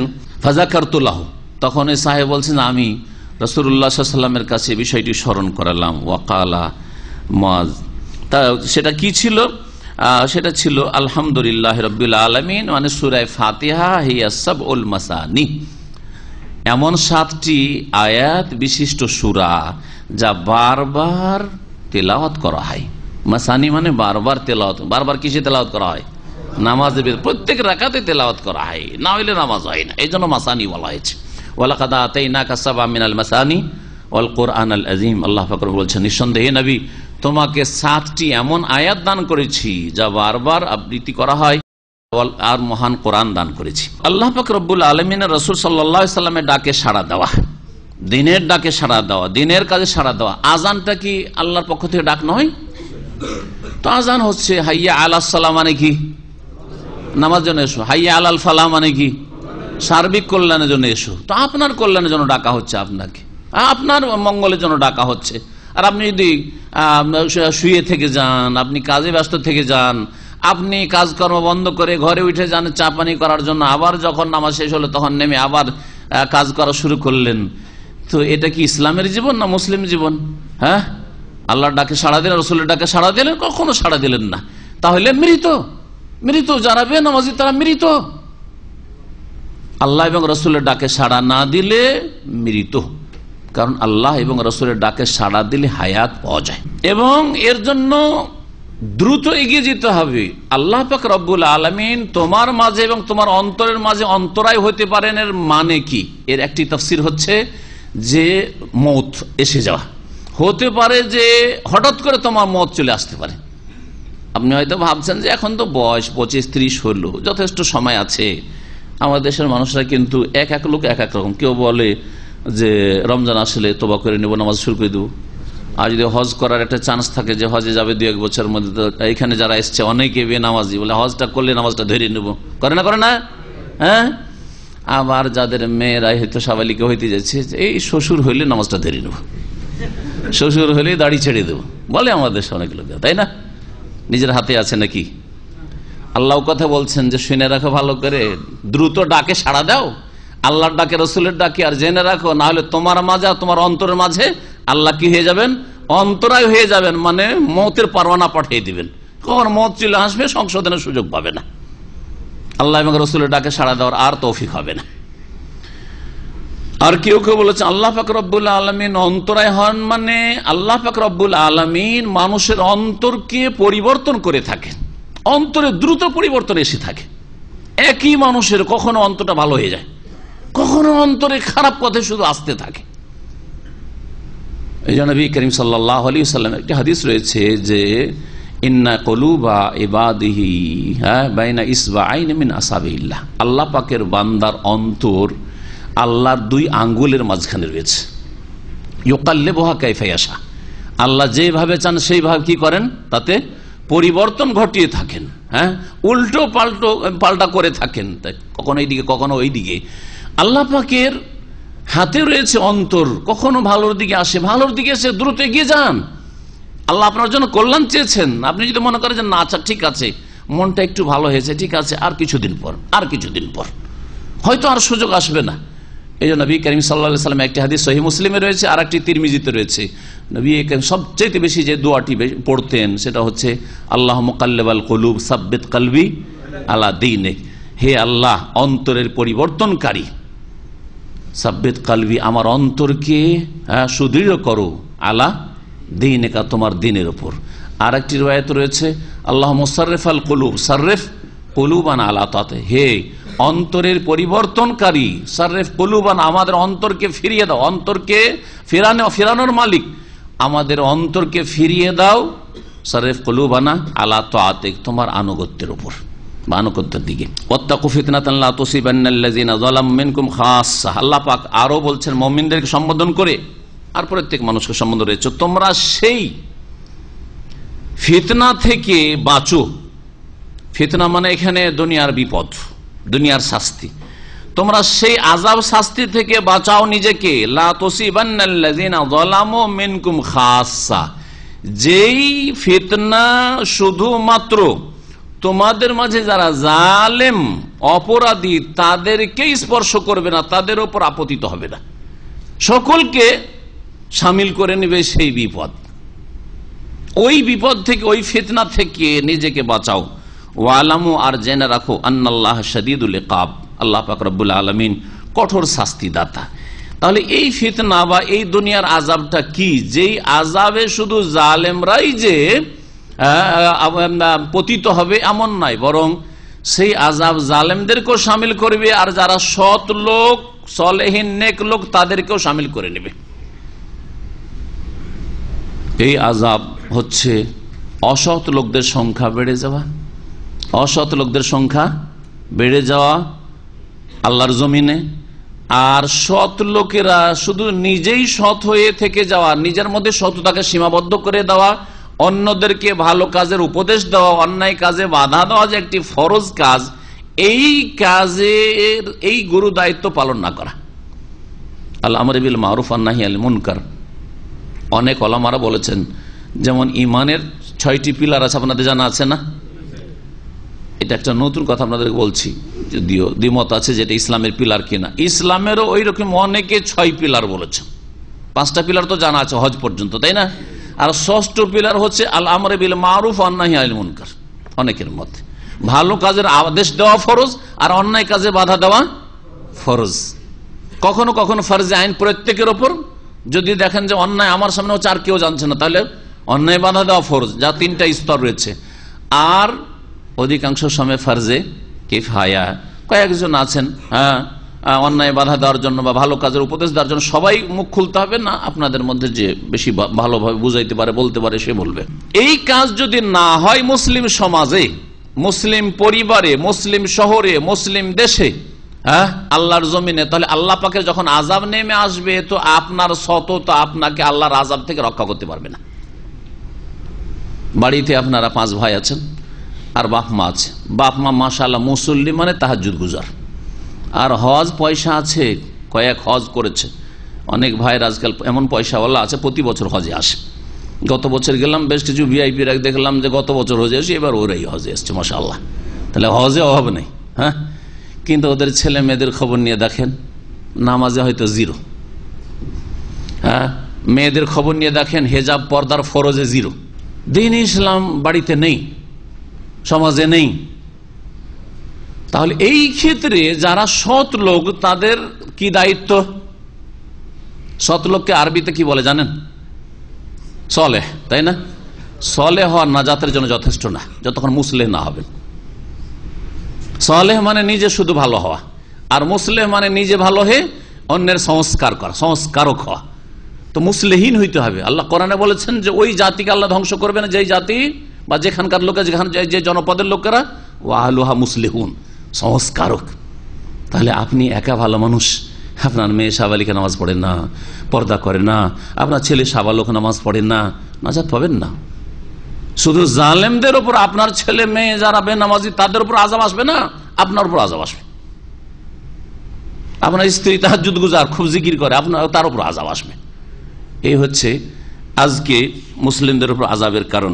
ওয়াত্তাকু ফিতনাতান লা তুসিবান্নাল্লাযিনা যালামু মিনকুম খাসা, সেই আযাবকে ভয় করো যে আযাব তোমাদের মধ্যে যারা শুধু জালেম তাদের উপরই শুধু আপতিত হবে না, বরং সকলকে শামিল করে নেবে সেই আযাব নিজের মধ্যে। ওয়ালামু, আর জেনে রাখো আল্লাহ পাক কঠোর শাস্তিদাতা।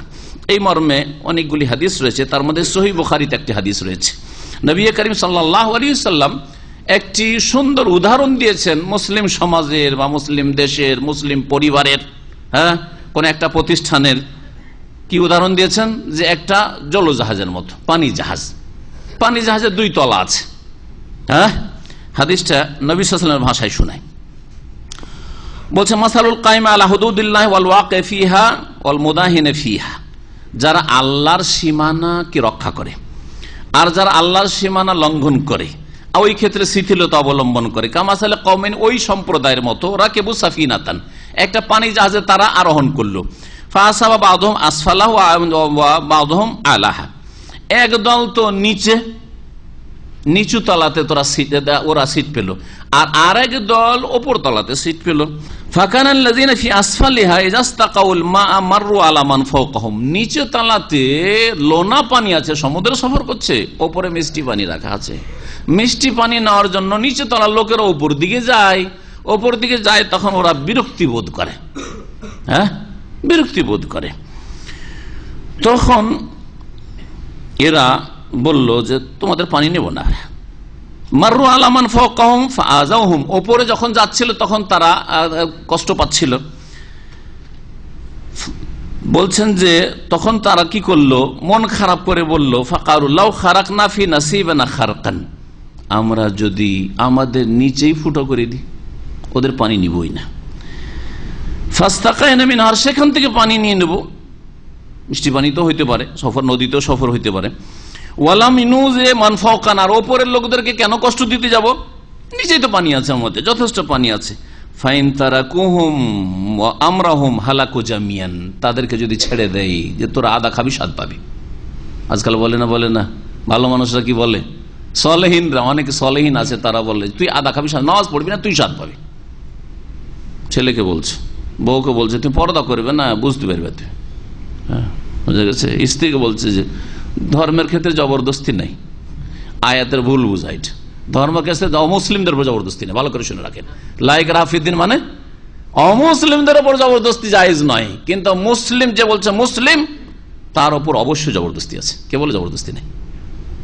তুমি যখন মুসলিম তোমাকে ইসলাম মেনে চলতে হবে। জি, এটা সকলের ক্ষেত্রে নয়, অমুসলিমদের ক্ষেত্রে জবরদস্তি কারো ধর্ম বদলানো যাবে না, হ্যাঁ, ধর্মান্তরিত করা যাবে না। কিন্তু মুসলিম যখন আপনার ছেলে মেয়ে, আপনার স্ত্রী মুসলিম, নামাজ পড়তে অবশ্যই বাধ্য করতে হবে। অনমুসলিম মনে করেন তারাও যথেষ্ট বুঝছে, ধীরে ধীরে বুঝবে, জবরদস্তি করাটা ঠিক নয়। আপনি ফরজ ছেড়ে দিচ্ছেন, এই দিয়ে কখনো নাজাত পাবেন না আপনি। শুনুন হাদিস বলছেন, যদিও তাদের অবস্থায় ছেড়ে দেয় যে ফুটো করবি করগা, আদা খাবি স্বাদ পাবি, হালাকু জামিয়ান, তার নিচু তলার লোকেরা ধ্বংস হবে, আর ওপর তলা ধীরে ধীরে যখন পানি উঠবে তখন ওরাও ধ্বংস হয়ে যাবে। ওয়াইন আখাজু আলাইদিহিম, আর তাদের হাত পা যদি ধরে নেই যে ভাইরে মাফ কর, পানি আনতে যেতে হবে না, আমরাই পানি এনে দেবো, হ্যাঁ, তাহলে কি হবে, নাজাউ ওয়া নাজাউ জামিয়ান, তাহলে সকলেই পরিত্রাণ পাবে। তাহলে আপনার বাড়িতে যদি আল্লাহ আর ক্রোধ হচ্ছে বিধিনদের জন্য, পাপীদের জন্য আল্লাহর ক্রোধ গজব নামছে, আর দুইজন মুসল্লায় বসে বসে জিকির আজকার করছেন স্বামী স্ত্রী। নাজাত পাবেন? কখনো নাজাত পাবেন না, কখনো নাজাত পাবেন না। শুধু বাড়ির কথা নাই, পরিবার, সমাজ, দেশ। যখন পরিবার ঠিক করে নিয়েছেন সমাজে নেমে যান, সমাজ ঠিক করে নিয়েছেন, আপনার গ্রাম ঠিক করেছেন, তখন আপনি ডিস্ট্রিক্ট ঠিক করেছেন, তখন দেশকে ঠিক করেন, দেশ ঠিক করেছেন তো বিশ্বকে ঠিক করেন। হ্যাঁ, শুধু এ কথা বললে হবে না আমি আমার বাড়িটা ঠিক করে নিয়েছি, না, তখন আর গ্রামে গজব নামবে, তখন আপনার বাড়িটা বেঁচে যাবে না, কখনো বাঁচবে না। সেটা আসমানি আযাব হইতে পারে, আর জমিনি আযাব হইতে না, কোনো আযাব হইতে পারে। এরপরে আল্লাহ পাক রব্বুল আলামিন মক্কাতুল মুকাররমায় নবী করিম সাল্লাল্লাহু আলাইহি ওয়াসাল্লাম সাহাবায়ে কেরামরা যে দুর্বল ছিলেন, অসহায় ছিলেন, আল্লাহ পাকের সাহায্য নেমে আসলো। আল্লাহ পাক কিভাবে হেফাজত করলেন আর তাদের অনিষ্ট থেকে আল্লাহ পাক রক্ষা করলেন, হিজরত নবী সাল্লাল্লাহু আলাইহি ওয়াসাল্লাম সহিহ সালামত করলেন, এই বিষয় এইগুলির দিকে ইঙ্গিত করেছেন। আল্লাহ পাক ইরশাদ করু, হে মুমিনরা তোমরা স্মরণ করো আল্লাহর নিয়ামতকে, ইজ আনতুম কালিল, যখন তোমরা সংখ্যায় বড় স্বল্প ছিলে, অল্প সংখ্যক ছিলে, মুস্তাযআফুনা ফিল আরদে, আর আল্লাহর জমিনে তোমরা দুর্বল বলে গণ্য হতে, তোমাদেরকে দুর্বল গণ্য করা হইতো। মুস্তাযআফ মানে দুর্বল, আর ইস্তাযআফা মানে দুর্বল মনে করা, তোমাদেরকে দুর্বল মনে করা হইতো, আসলে দুর্বল তোমরা ছিলে, লোকেরা দুর্বল বলে গণ্য করতো। তাখাফুনা ইয়াতাখাত্তাফাকুমুন নাস, আর তোমরা সব সময় ভীত ছিলে যে তোমাদেরকে লোকেরা অপহরণ করে নিয়ে যাবে, যে কোনো সময় বাড়ি থেকে উঠিয়ে নিয়ে চলে যেতে পারে। এরকম অবস্থা ছিল না? ছিল না? কোন একজন মুসলিমকে যদি কাফের, মক্কার কাফেরা যে কোনো সময় উঠিয়ে নিয়ে চলে যায়, কোন করে দেয়? কিছু করার ছিল? কোনো ক্ষমতা ছিল না। চোখের সামনে সুমাইয়া রাদিয়াল্লাহু তাআলা আনহাকে শহীদ করা হচ্ছে, ইয়াসিরকে শহীদ করা হচ্ছে, রাসূলুল্লাহ সাল্লাল্লাহু আলাইহি ওয়াসাল্লাম দেখছেন, কিছুই করতে পারছেন না, সম্ভব নয়, সবকে শেষ করে দেবে। সাবরান আলী ইয়াসির, হে ইয়াসিরের পরিবার ধৈর্য ধারণ করো, ফাইন্না মাওইদাকুমুল জান্নাহ, তোমাদের সাথে জান্নাতের প্রতিশ্রুতি রয়েছে।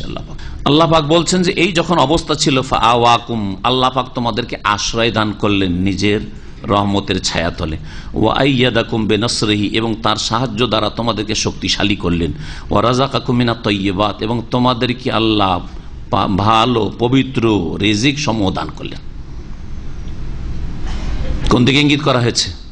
মক্কায় দুর্বল ছিলে, আর যে কোনো সময় তোমাদের প্রাণহানি হইতো, যে কোনো সময় তোমার জুলুম অত্যাচার হইতো, আল্লাহ পাক তোমাদেরকে আশ্রয় দিলেন, মদিনায় ব্যবস্থা একটা করে, এটা ঠাঁইয়ের ব্যবস্থা হইল। তারপরে এখানে আসার পরে নিজের বাড়িঘর তৈরি করলে, মসজিদ তৈরি করলে, জামাত সহকারে নামাজ পড়ছো, খোলাখুলি নামাজ পড়ছো, খোলাখুলি প্রকাশ্য ইসলামের দাওয়াত দিচ্ছ, ইসলাম ধীরে ধীরে শক্তিশালী হইল। আল্লাহ পাক পাক রিজিক দান করলেন, আনসাররা তাদের ধন সম্পদ লুটিয়ে দিলেন মুহাজিরিনদের জন্য। এছাড়াও জিহাদ যখন শুরু হলো, গনিমতের ধন সম্পদ আসা শুরু হইলো, আর তয়্যিবাত পাক পবিত্র রিজিক আল্লাহ পাক দিতে শুরু করলেন। আর কোনো অভাব সাহাবায়ে কেরামদের থাকলো না। ধীরে ধীরে এত অভাব মুক্ত হয়ে গেছেন, কোনো অভাব ছিল না। যারাই না খেয়ে থাকতেন, এমন নয় যে দারিদ্র ছিল, অভাব ছিল, বরং দান খায়রাত করে দিতেন, রাখতেন না, আর না খেয়ে থাকতেন, আখিরাতকে দুনিয়ার উপর প্রাধান্য দিতেন। এই ছিল নবী করিম সাল্লাল্লাহু আলাইহি সাল্লামের শেষ জীবন। এমনটা ছিল না যে শেষ জীবন পর্যন্ত খাদ্যের অভাব ছিল, খাদ্যের অভাব নিজেই তৈরি করতেন। অন্যরা না খেয়ে আছে, কেন আমি জমা করে রাখবো, খেয়ে দিয়ে দিই, বাকিতে দিয়ে দিই, সবাই খাক। আল্লাহ পাক রব্বুনা বলছেন লাআল্লাকুম তাশকুরুন, যাতে করে তোমরা আল্লাহ পাকের শুকরগুজার হও, কৃতজ্ঞতা প্রকাশ করো। ইয়া আইয়ুহাল্লাযীনা আমানু, হে মুমিন বিশ্বাসীরা, লা তাখুনুল্লাহ ওয়া রাসূল, তোমরা আল্লাহ এবং রাসূলের বিশ্বাসঘাতকতা করিও না। খেয়ানত মানে বিশ্বাসঘাতকতা। আল্লাহর খেয়ানত করা মানে আল্লাহ পাক রব্বুল আলামিনের ফরজ ওয়াজিবে ঘাটতি করে দাও। যে 5 ওয়াক্ত নামাজের 4 ওয়াক্ত পড়লো, খেয়ানত করলো না? করলো না? আমানত হচ্ছে 5 ওয়াক্ত, 4 পড়লো, খেয়ানত করলো না? আমানত হচ্ছে জামাতে গিয়ে পুরুষরা নামাজ পড়বে, সুস্থ জামাতে গেল না, খেয়ানত করলো না? এগুলো তো মানে খেয়ানত মনে হয় না, কারণ এগুলো রোগ আছে আমাদের মধ্যে, সেই নাকি আপনারা যে কথা বলছেন না, খেয়ানত ভালো করে শুনে রাখেন। খেয়ানত, জামাতে নামাজ পড়া ফরজ, ভালো করে মনে রাখবেন, পুরুষদের জন্য, জি, সুস্থদের জন্য। যারা নামাজই পড়ে না, কত বড় খেয়ানত করলো। যারা তৌহিদকে নষ্ট করেছে, আল্লাহ ছাড়া অন্যকে সেজদা করে, কবর মাজারে সেজদা করে, কত বড় খেয়ানতকারী, কত বড় বিশ্বাসঘাতক। রাসূলের সাথে খেয়ানত, রাসূলুল্লাহ 2 ঈদ দিলেন, এরা 3 ঈদ করে, খেয়ানত করলো না? খেয়ানত ফরজ ওয়াজিবে ঘাটতি করা, অথবা কি করা, হারাম নাজায়েজ কাজ করা, রাসূলুল্লাহ সাল্লাল্লাহু আলাইহি সাল্লামের দ্বীনে নিয়ে আসা দ্বীনে যা হারাম কোন কাজে কথায় লিপ্ত হওয়া, খেয়ানত করা, রাসূলুল্লাহ সাল্লাল্লাহু আলাইহি সাল্লামের নাফরমানি করা, খেয়ানত করা, রাসূলুল্লাহ সাল্লাল্লাহু আলাইহি সাল্লামের আগে বেড়ে বেড়ে কাজ করা নবী সাল্লাল্লাহু আলাইহি সাল্লামের জামানায় ছিল না, কিন্তু আমাদের অনেক পাপ আছে। হ্যাঁ, সুতরাং আমাদেরকে এরকম করতে হবে। খেয়ানত না? আপনাকে কি অধিকার দিল যে আপনি ধর্ম নিজের মানে স্বাদ মোতাবেক বানিয়ে নেবেন? যে নবীও করেননি, সাহাবীরা করেননি, কিন্তু আমাদের এগুলো না করলে চলে না, কারণ আমরা গুনাহগার পাপী তাপী, সুতরাং আমাদের তো করতে হবে। হ্যাঁ, এইরকম বহু আমাদের সমাজে বিদাত রয়েছে যেগুলোকে ভালো মনে করে করা হয়, হ্যাঁ, কল্যাণের আশা করা হয়, কিন্তু নবীর আদর্শে করা হয় না, যার ফলে এগুলি হচ্ছে খেয়ানত। শিরক হচ্ছে খেয়ানত, বিদাত হচ্ছে খেয়ানত, রসুলের আগে বাড়া, ফরজ ছেড়ে দেওয়া, ফরজে ঘাটতি করা খেয়ানত, হারাম নাজায়েজ কাজ করা খেয়ানত, এবং এই আল্লাহর দিনকে না পৌঁছে দেওয়া, লুকিয়ে রাখা, গোপন করা খেয়ানত, আল্লাহর দিন না পৌঁছানো। এইভাবে আরো মানুষের আমানতের কথা আল্লাহ বলছেন, ওয়াতাখুনু আমানাতিকুম, এবং তোমরা পরস্পরের আমানতে খেয়ানত করিও না। আল্লাহর আমানতে খেয়ানত করিও না, রাসূলের আমানতে খেয়ানত করিও না, আর পরস্পরের আমানতের ক্ষেত্রে ধন সম্পদের আমানত হোক তাতে খেয়ানত করিও না। আমানত, কেউ আপনার কাছে টাকা পয়সা জমা রেখেছে, স্বর্ণ চাঁদি কিছু রেখেছে, আপনি খেয়ানত করে নিলেন, আপনি খেয়ে বসে গেলেন। হ্যাঁ, কেউ আপনার কাছে কাগজপত্র দলিলপত্র রেখেছে, বিদেশে এসছে, রেখে এসছে, আপনি বলছেন নেই, নষ্ট হয়ে গেছে, জানি না, আমি হারিয়ে গেছে, ক্ষতিগ্রস্ত করার জন্য। এইরকম বহু খেয়ানত হইতে পারে, কাগজপত্রের খেয়ানত হইতে পারে, কথার খেয়ানত হইতে পারে। আপনাকে একটি কথা হয়তো বলেছে, আর বলেছে ভাই কথাটা আপনি কোথাও ফাঁস করিয়েন না, না হলে এতে আমার ক্ষয়ক্ষতি হবে, অথবা যে কোনো, আর সেটাতে এমন নয় যে অন্যর কোনো অনিষ্ট রয়েছে। হ্যাঁ, যদি এরকম কোনো কথা বলে যে বেটাকে দেখব, মানে মারবো, তাহলে অবশ্যই এটা খেয়ানত করা নয়, আমানতে এটা অবশ্যই প্রকাশ করে দিতে হবে, এবং যাতে করে এই ব্যক্তির প্রাণ রক্ষা করা সম্ভব হয়, যার মাধ্যমে তাকে পৌঁছাতে হবে। তাহলে সরকার, থানা, প্রশাসন, তাদের কাছে পৌঁছে দিতে হবে যে এই লোক অমুক ব্যক্তিকে খুন করতে চায়, অবশ্যই পৌঁছে দিতে হবে। এইরকম কেউ যদি বলে ভাই আপনাকে একটা কথা বলছি, এখানে মদ পাওয়া যায় জানেন অমুক জায়গাতে, তবে কাউকে বলিয়েন না। হ্যাঁ, অমুক জায়গায় নারী ব্যবসা হয়, কিন্তু কাউকে বলিয়েন না, যদি আপনার প্রয়োজন হয় তাহলে বললাম আপনাকে, তো বলবেন না। অবশ্যই ফরজ আপনাকে প্রশাসনকে জানিয়ে দাও, সৌদি আরবের সরকারকে জানিয়ে দাও, সরকারের প্রতিনিধিকে জানিয়ে দেওয়া যে এই অপরাধগুলি হচ্ছে। তাহলে এমন ক্ষেত্রে কথার যদি আমানত হয়, যেই ক্ষেত্রে এই কথাটি বাইরে প্রচার করে লাভ নেই, বরং আরো বিশৃঙ্খলা সৃষ্টি হবে, আরো ঝগড়া বাঁধবে, সম্পর্কের অবনতি ঘটবে, এইরকম কথার আমানত রক্ষা করতে হবে। ও আনতুম তা'লামুন, হ্যাঁ, জেনে শুনে। ওয়ালামু, আর জেনে রাখো, আন্নামা আমওয়ালুকুম ওয়া আওলাদুকুম ফিতনা, নিঃসন্দেহে তোমাদের ধন সম্পদ আর তোমাদের ছেলে মেয়েরা। আওলাদ, ছেলে মেয়ে দুটোকে বলা হয় ওয়ালাদ, যাকে জন্ম দিয়েছেন সে হচ্ছে ওয়ালাদ, ছেলেও সন্তান হইতে পারে আর মেয়ে সন্তান হইতে পারে। আর যখন ইবিন বলবেন তখন শুধু ছেলে সন্তান, বিন্ত বলবেন, বিন্তুন বলবেন তখন হবে মেয়ে সন্তান। কিন্তু আরবরা আজকাল তাদের মাতৃভাষায় ভুল করে, মাতৃভাষায় ওয়ালাদ বলে তারা ছেলে সন্তানকে, এটা ভুল। ওয়ালাদ ছেলেকেও শামিল আর মেয়েকেও শামিল। তো আল্লাহ পাক এই জন্য বলেছেন তোমাদের ধন সম্পদ এবং তোমাদের ছেলে মেয়েরা, আওলাদ বলেছেন। যদি ওয়ালাদ মানে আরবদের মাতৃভাষা দিয়ে তফসির করেন তাহলে কি হবে? তোমাদের ছেলে সন্তানগুলি ফিতনার কারণ, মেয়ে সন্তান ফিতনার পরীক্ষার কারণ নয়।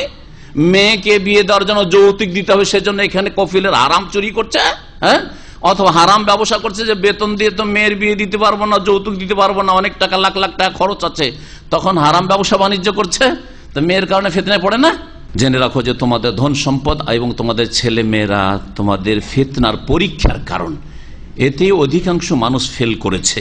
ও আন্নাল্লাহ ইনদাহু আজরুন আজিম, আর এই পরীক্ষায় যদি তোমরা উত্তীর্ণ হতে পারো তাহলে জেনে রাখো যে আল্লাহর নিকটে তোমাদের জন্য মহাপুরস্কার রয়েছে। ও আন্নাল্লাহ ইনদাহু, আল্লাহর নিকটে তোমাদের জন্য আজরুন আজিম, মহাপুরস্কার রয়েছে। এখানে আল্লাহ পাক ধন সম্পদ এবং ছেলে মেয়েদের ফিতনার কথা উল্লেখ করলেন, খেয়ানতের বিষয়টি, বিশ্বাসঘাতকতার বিষয়টি উল্লেখ করার পরে মানুষ খেয়ানত কেন করে?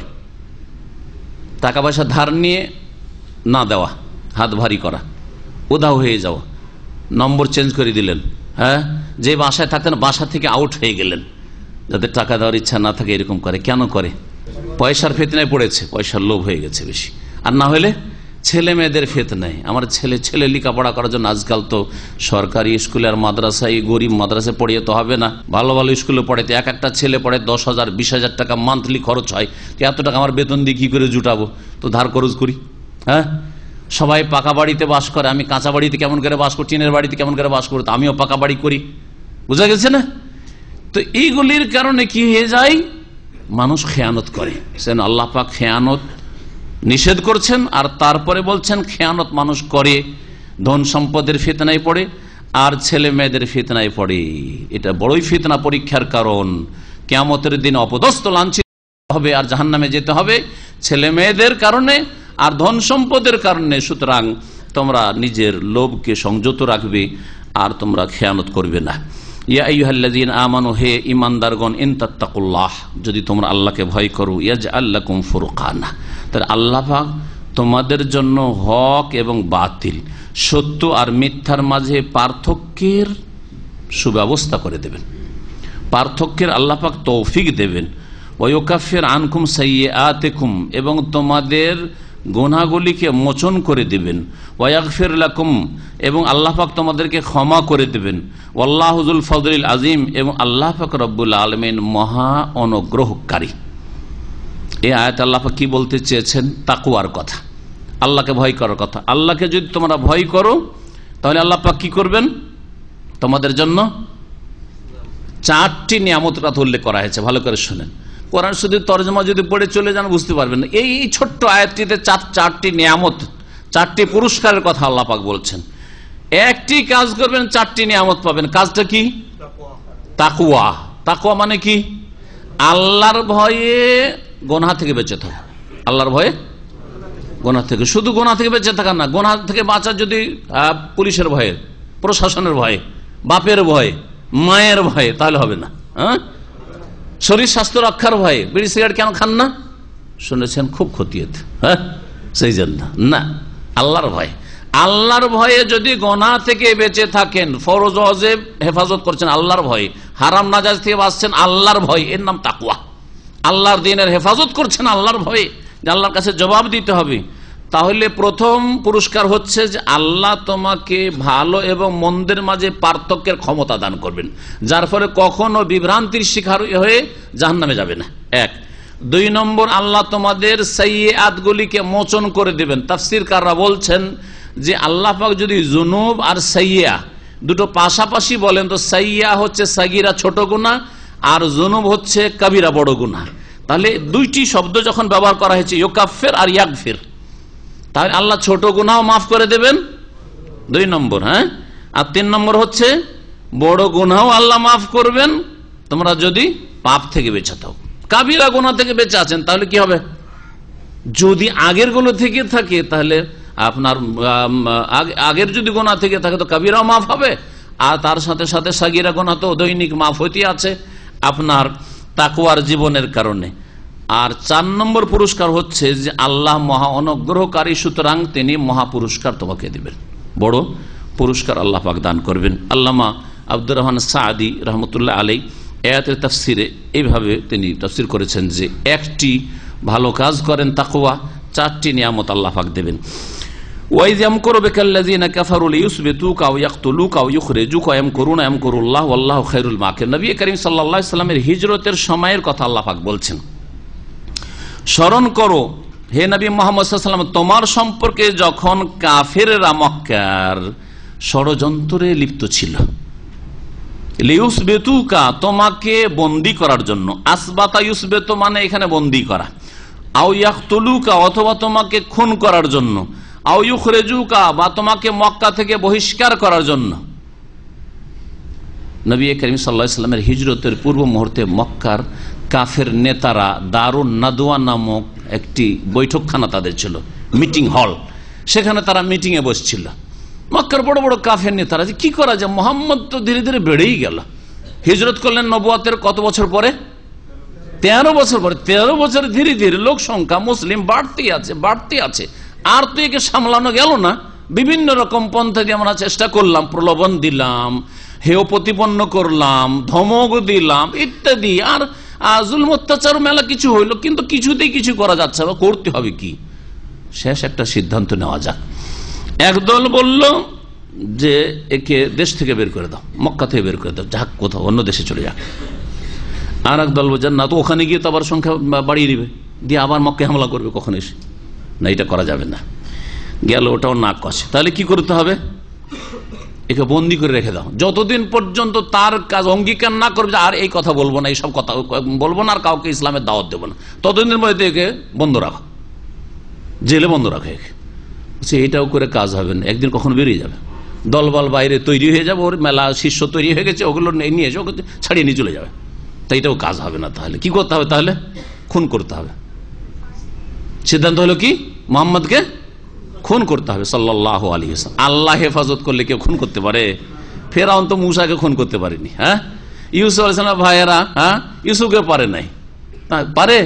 কখনো পারে না, আল্লাহ না চাইলে পারবে না। নবী করিম সাল্লাল্লাহু আলাইহি ওয়াসাল্লাম সম্পর্কে খুন করার ক্ষেত্রে তখন খুন করলে কেমন করে করতে হবে? যদি একজন খুন করি আর ওকে যদি জেনে নেই, তো তার গোত্র যা আছে হাশেম গোত্র, ওরা তো সব এক হয়ে যাবে যে আমাদের বংশের লোককে, আমাদের গোত্রের লোককে মারা আছে, সুতরাং কেসাস করবো।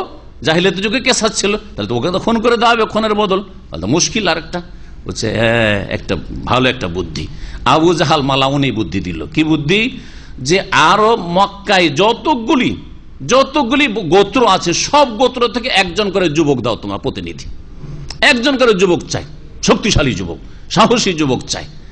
প্রত্যেক বংশের, অনেকগুলি বংশ ছিল, সব বংশতে একজন করে যুবক, আর এসে মোহাম্মদের বাড়ি ঘেরাও করবে।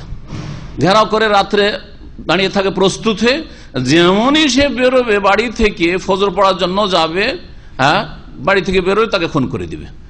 আর খুন করে দিলে যেহেতু প্রত্যেক গোত্র থেকে একজন করেছিল, সেজন্য একজন চিহ্নিত হবে না, সবাই কিন্তু একসাথে আক্রমণ করবে, সবাই অস্ত্র দিয়ে আঘাত করবে, যাতে করে একজনকে খুন না করতে পারে। যখন হাশেম গোত্র এতগুলি গোত্রের বিরুদ্ধে যখন কেসাসের দাবি করতে পারবে না, তখন শেষে ওদেরকে রাজি করব যে দিয়াত নিয়ে নাও, মানে রক্তপণ 100 উট নিয়ে নাও, আমরা ভাগ করে 100 উট দিয়ে দেবো মোহাম্মদের রক্তপণ হিসাবে। এই ছিল হিজরতের পূর্ব মুহূর্তে কাফেরদের ষড়যন্ত্রমূলক মিটিং, যে মিটিং এর কথা এখানে উল্লেখ করেছেন আল্লাহ পাক আয়াত নম্বর 30-এ। হে নবী, তোমার সম্পর্কে তারা ষড়যন্ত্র করছিল। কেউ বলছিল যে কি করা হোক, লিউসবিতুকা, কে বন্দী করে রাখা হোক। কেউ বলছিল আও ইয়াকতুলুক, তোমাকে খুন করা হোক। কেউ বলছিল আও ইউখরিজুক, যে তোমাকে নির্বাসিত করবে, তাড়িয়ে দেবে। ওয়াম করুন, তারা ষড়যন্ত্র করছিল। ওয়াম করুন, আল্লাহ কৌশল করছিলেন। ষড়যন্ত্র কথাটি খারাপ, সেই জন্য আল্লাহর ক্ষেত্রে সমীচীন না। কি বলবেন? কৌশল ভালো হয়, খারাপ হয়। আর আল্লাহ পাক কারো খারাপ চান না। ওদেরকে হেদায়েতের জন্য তো নবী পাঠিয়েছেন, আবু জাহল আবু লাহাবদের হেদায়েত করার জন্য। তা আল্লাহ কি তাদের খারাপ চান, অমঙ্গল চান? কখনো চান না। ওয়াল্লাহু খায়রুল মাকিরিন, এবং আল্লাহ পাক সর্বোত্তম কৌশলকারী। ওয়াইদা তুতলা আলাইহিম আয়াতুনা, যখন তাদেরকে আমার আয়াতগুলি পড়ে শোনানো হয়, আল্লাহ পাক বলছেন কালু, তখন তারা বলে কাদ সামি'না, আমরা শুনলাম, লাউ না, কিন্তু মানবো না, শুনলাম এই শোনা বাস। লাউ নাশাউ লাকুলনা মিসলা হাযা, আমরা চাইলে এইরকম কোরআন আমরাও বলতে পারি। মক্কার কাফিররা হঠকারিতা করে বলেছিল।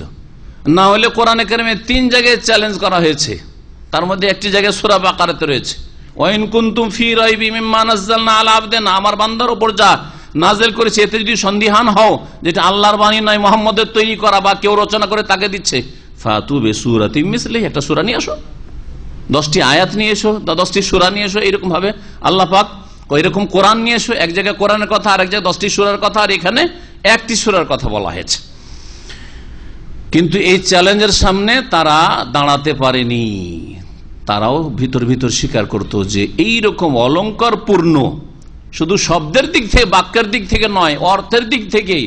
তারপরে কোরআনে কারিমে বহুমুখী আলোচনা রয়েছে, গায়েব অদৃশ্যের কথা রয়েছে, যেগুলি ঘটনা মোহাম্মদ বলছে, মোহাম্মদ সাল্লাল্লাহু আলাইহি ওয়াসাল্লাম জানে না। কাফেররা আশ্চর্য হতো যে এইসব ঘটনা তো আমরা শুনেছি, ঘটনা তো সত্য, এইসব ঘটনা কি করে মোহাম্মদ সাল্লাল্লাহু আলাইহি ওয়াসাল্লাম জানছেন? তাহলে ওহি যদি না হবে, তো মোহাম্মদ সাল্লাল্লাহু আলাইহি ওয়াসাল্লাম একটা লিখতেও জানেন না, পড়তেও জানেন, আলিফও বুঝেন না, বাও বুঝেন না, অক্ষরের কোনো জ্ঞান নেই, তিনি কি করে বলছেন? তাহলে তাদেরকে মেনে নেওয়া উচিত ছিল, কিন্তু অহংকার তাদেরকে বাধা দিয়েছিল। আল্লাহর সামনে অহংকার করা, আল্লাহর দিনের সামনে অহংকার করা, রাসূলের সামনে অহংকার করা তাদের সবচেয়ে বড় অপরাধ ছিল। আল্লাহ পাক বলছেন তাদের কথা, যারা বলেছিল যে আমরাও এরকম বলতে পারি, আসলে পারবে না, কিন্তু এরকম অহংকারের কথা। ইন হাযা ইল্লা আসাতিরুল আউয়ালিন, এগুলি তো পূর্ববর্তীদের উপকথা ছাড়া, মানে কিচ্ছা কাহিনী ছাড়া আর কিছুই নয়। কোরআনকে তারা কি বলতো? আসাতির, উস্তুরার জামা। উস্তুরা হচ্ছে এক বচন, উস্তুরা বলা হয় উপন্যাসকে, হ্যাঁ, কল্পিত কাহিনীকে বলা হয়। ওয়াইদ কালু, আর স্মরণ করো যখন মক্কার মুশরিকরা বলেছে আল্লাহুম্মা ইন কানা হাযা হুয়াল হাক্কু মিন ইনদিকা, হে আল্লাহ এই কোরআন যদি তোমার পক্ষ থেকে সত্য হয় তাহলে ফামতির আলাইনা হিজারাতাম মিনাস সামা, আর আমরা মানলাম না তাহলে আমাদের উপর আকাশ থেকে পাথর বর্ষিয়ে দাও। আবিতেনা বিআযাবিন আলিম, অথবা আমাদের কাছে কঠোর শাস্তি, মর্মান্তিক শাস্তি নিয়ে আসো। এটা কারা বলেছিল? মক্কার মুশরিকরা। কথাটা ভালো করে বুঝেন, তারা কি বলেছিল?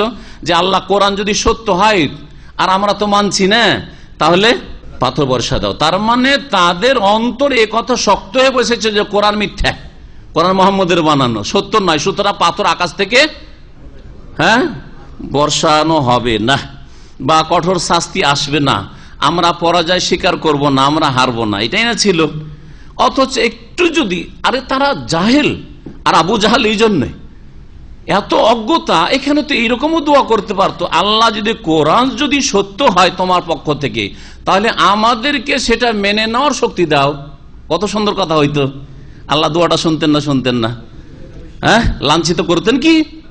তো জ্ঞানী মানুষের পরিচয় হচ্ছে, জ্ঞানী মানুষ আজকে বর্তমান যুগে যারা শিরক বিদআতে ধর্ম পালন করছে মুসলিম সমাজে, তারা মনে করে আমারটাই ঠিক, সুতরাং কখনো মগজ খুলতে চায় না, লক করা আছে, আরে খুলে দেন, নিরপেক্ষ হন, আর সূরা ফাতিহাটা ইহদিনাস সিরাতাল মুস্তাকিম এটা অন্তর খুলে পাঠ করে। আল্লাহ আমারটাই যদি ঠিক হয় তো এই পথেই রাখো, আর আমারটাই যদি ভুল হয়, অন্যেরটা যদি হক হয় তাহলে সেটাই যদি সিরাতে মুস্তাকিম হয়ে থাকে ওই পথে চলার তৌফিক দান করো। এ কথা বলতে অসুবিধাটা কি? অসুবিধা আছে কি? আমি মানুষকে জবরদস্তি দাওয়াত দিই না, আমি বলি যে আপনি আল্লাহর কাছে দোয়া করেন। আপনি কবর পূজার ধর্ম পালন করেন, আমি ওটা কবর পূজা মনে করি, ওটাকে ইসলাম মনে করি না। আপনি আপনার সুফিবাদকে ধর্ম মনে করেন, ওইটা আপনার ধর্ম, আমি ওটাকে ধর্ম মনে করি না। বোঝা গেছে? আপনি মিলাদকে আপনি ধর্ম মনে করেন, আমি ওটাকে বিদাত মনে করি। বোঝা গেছে?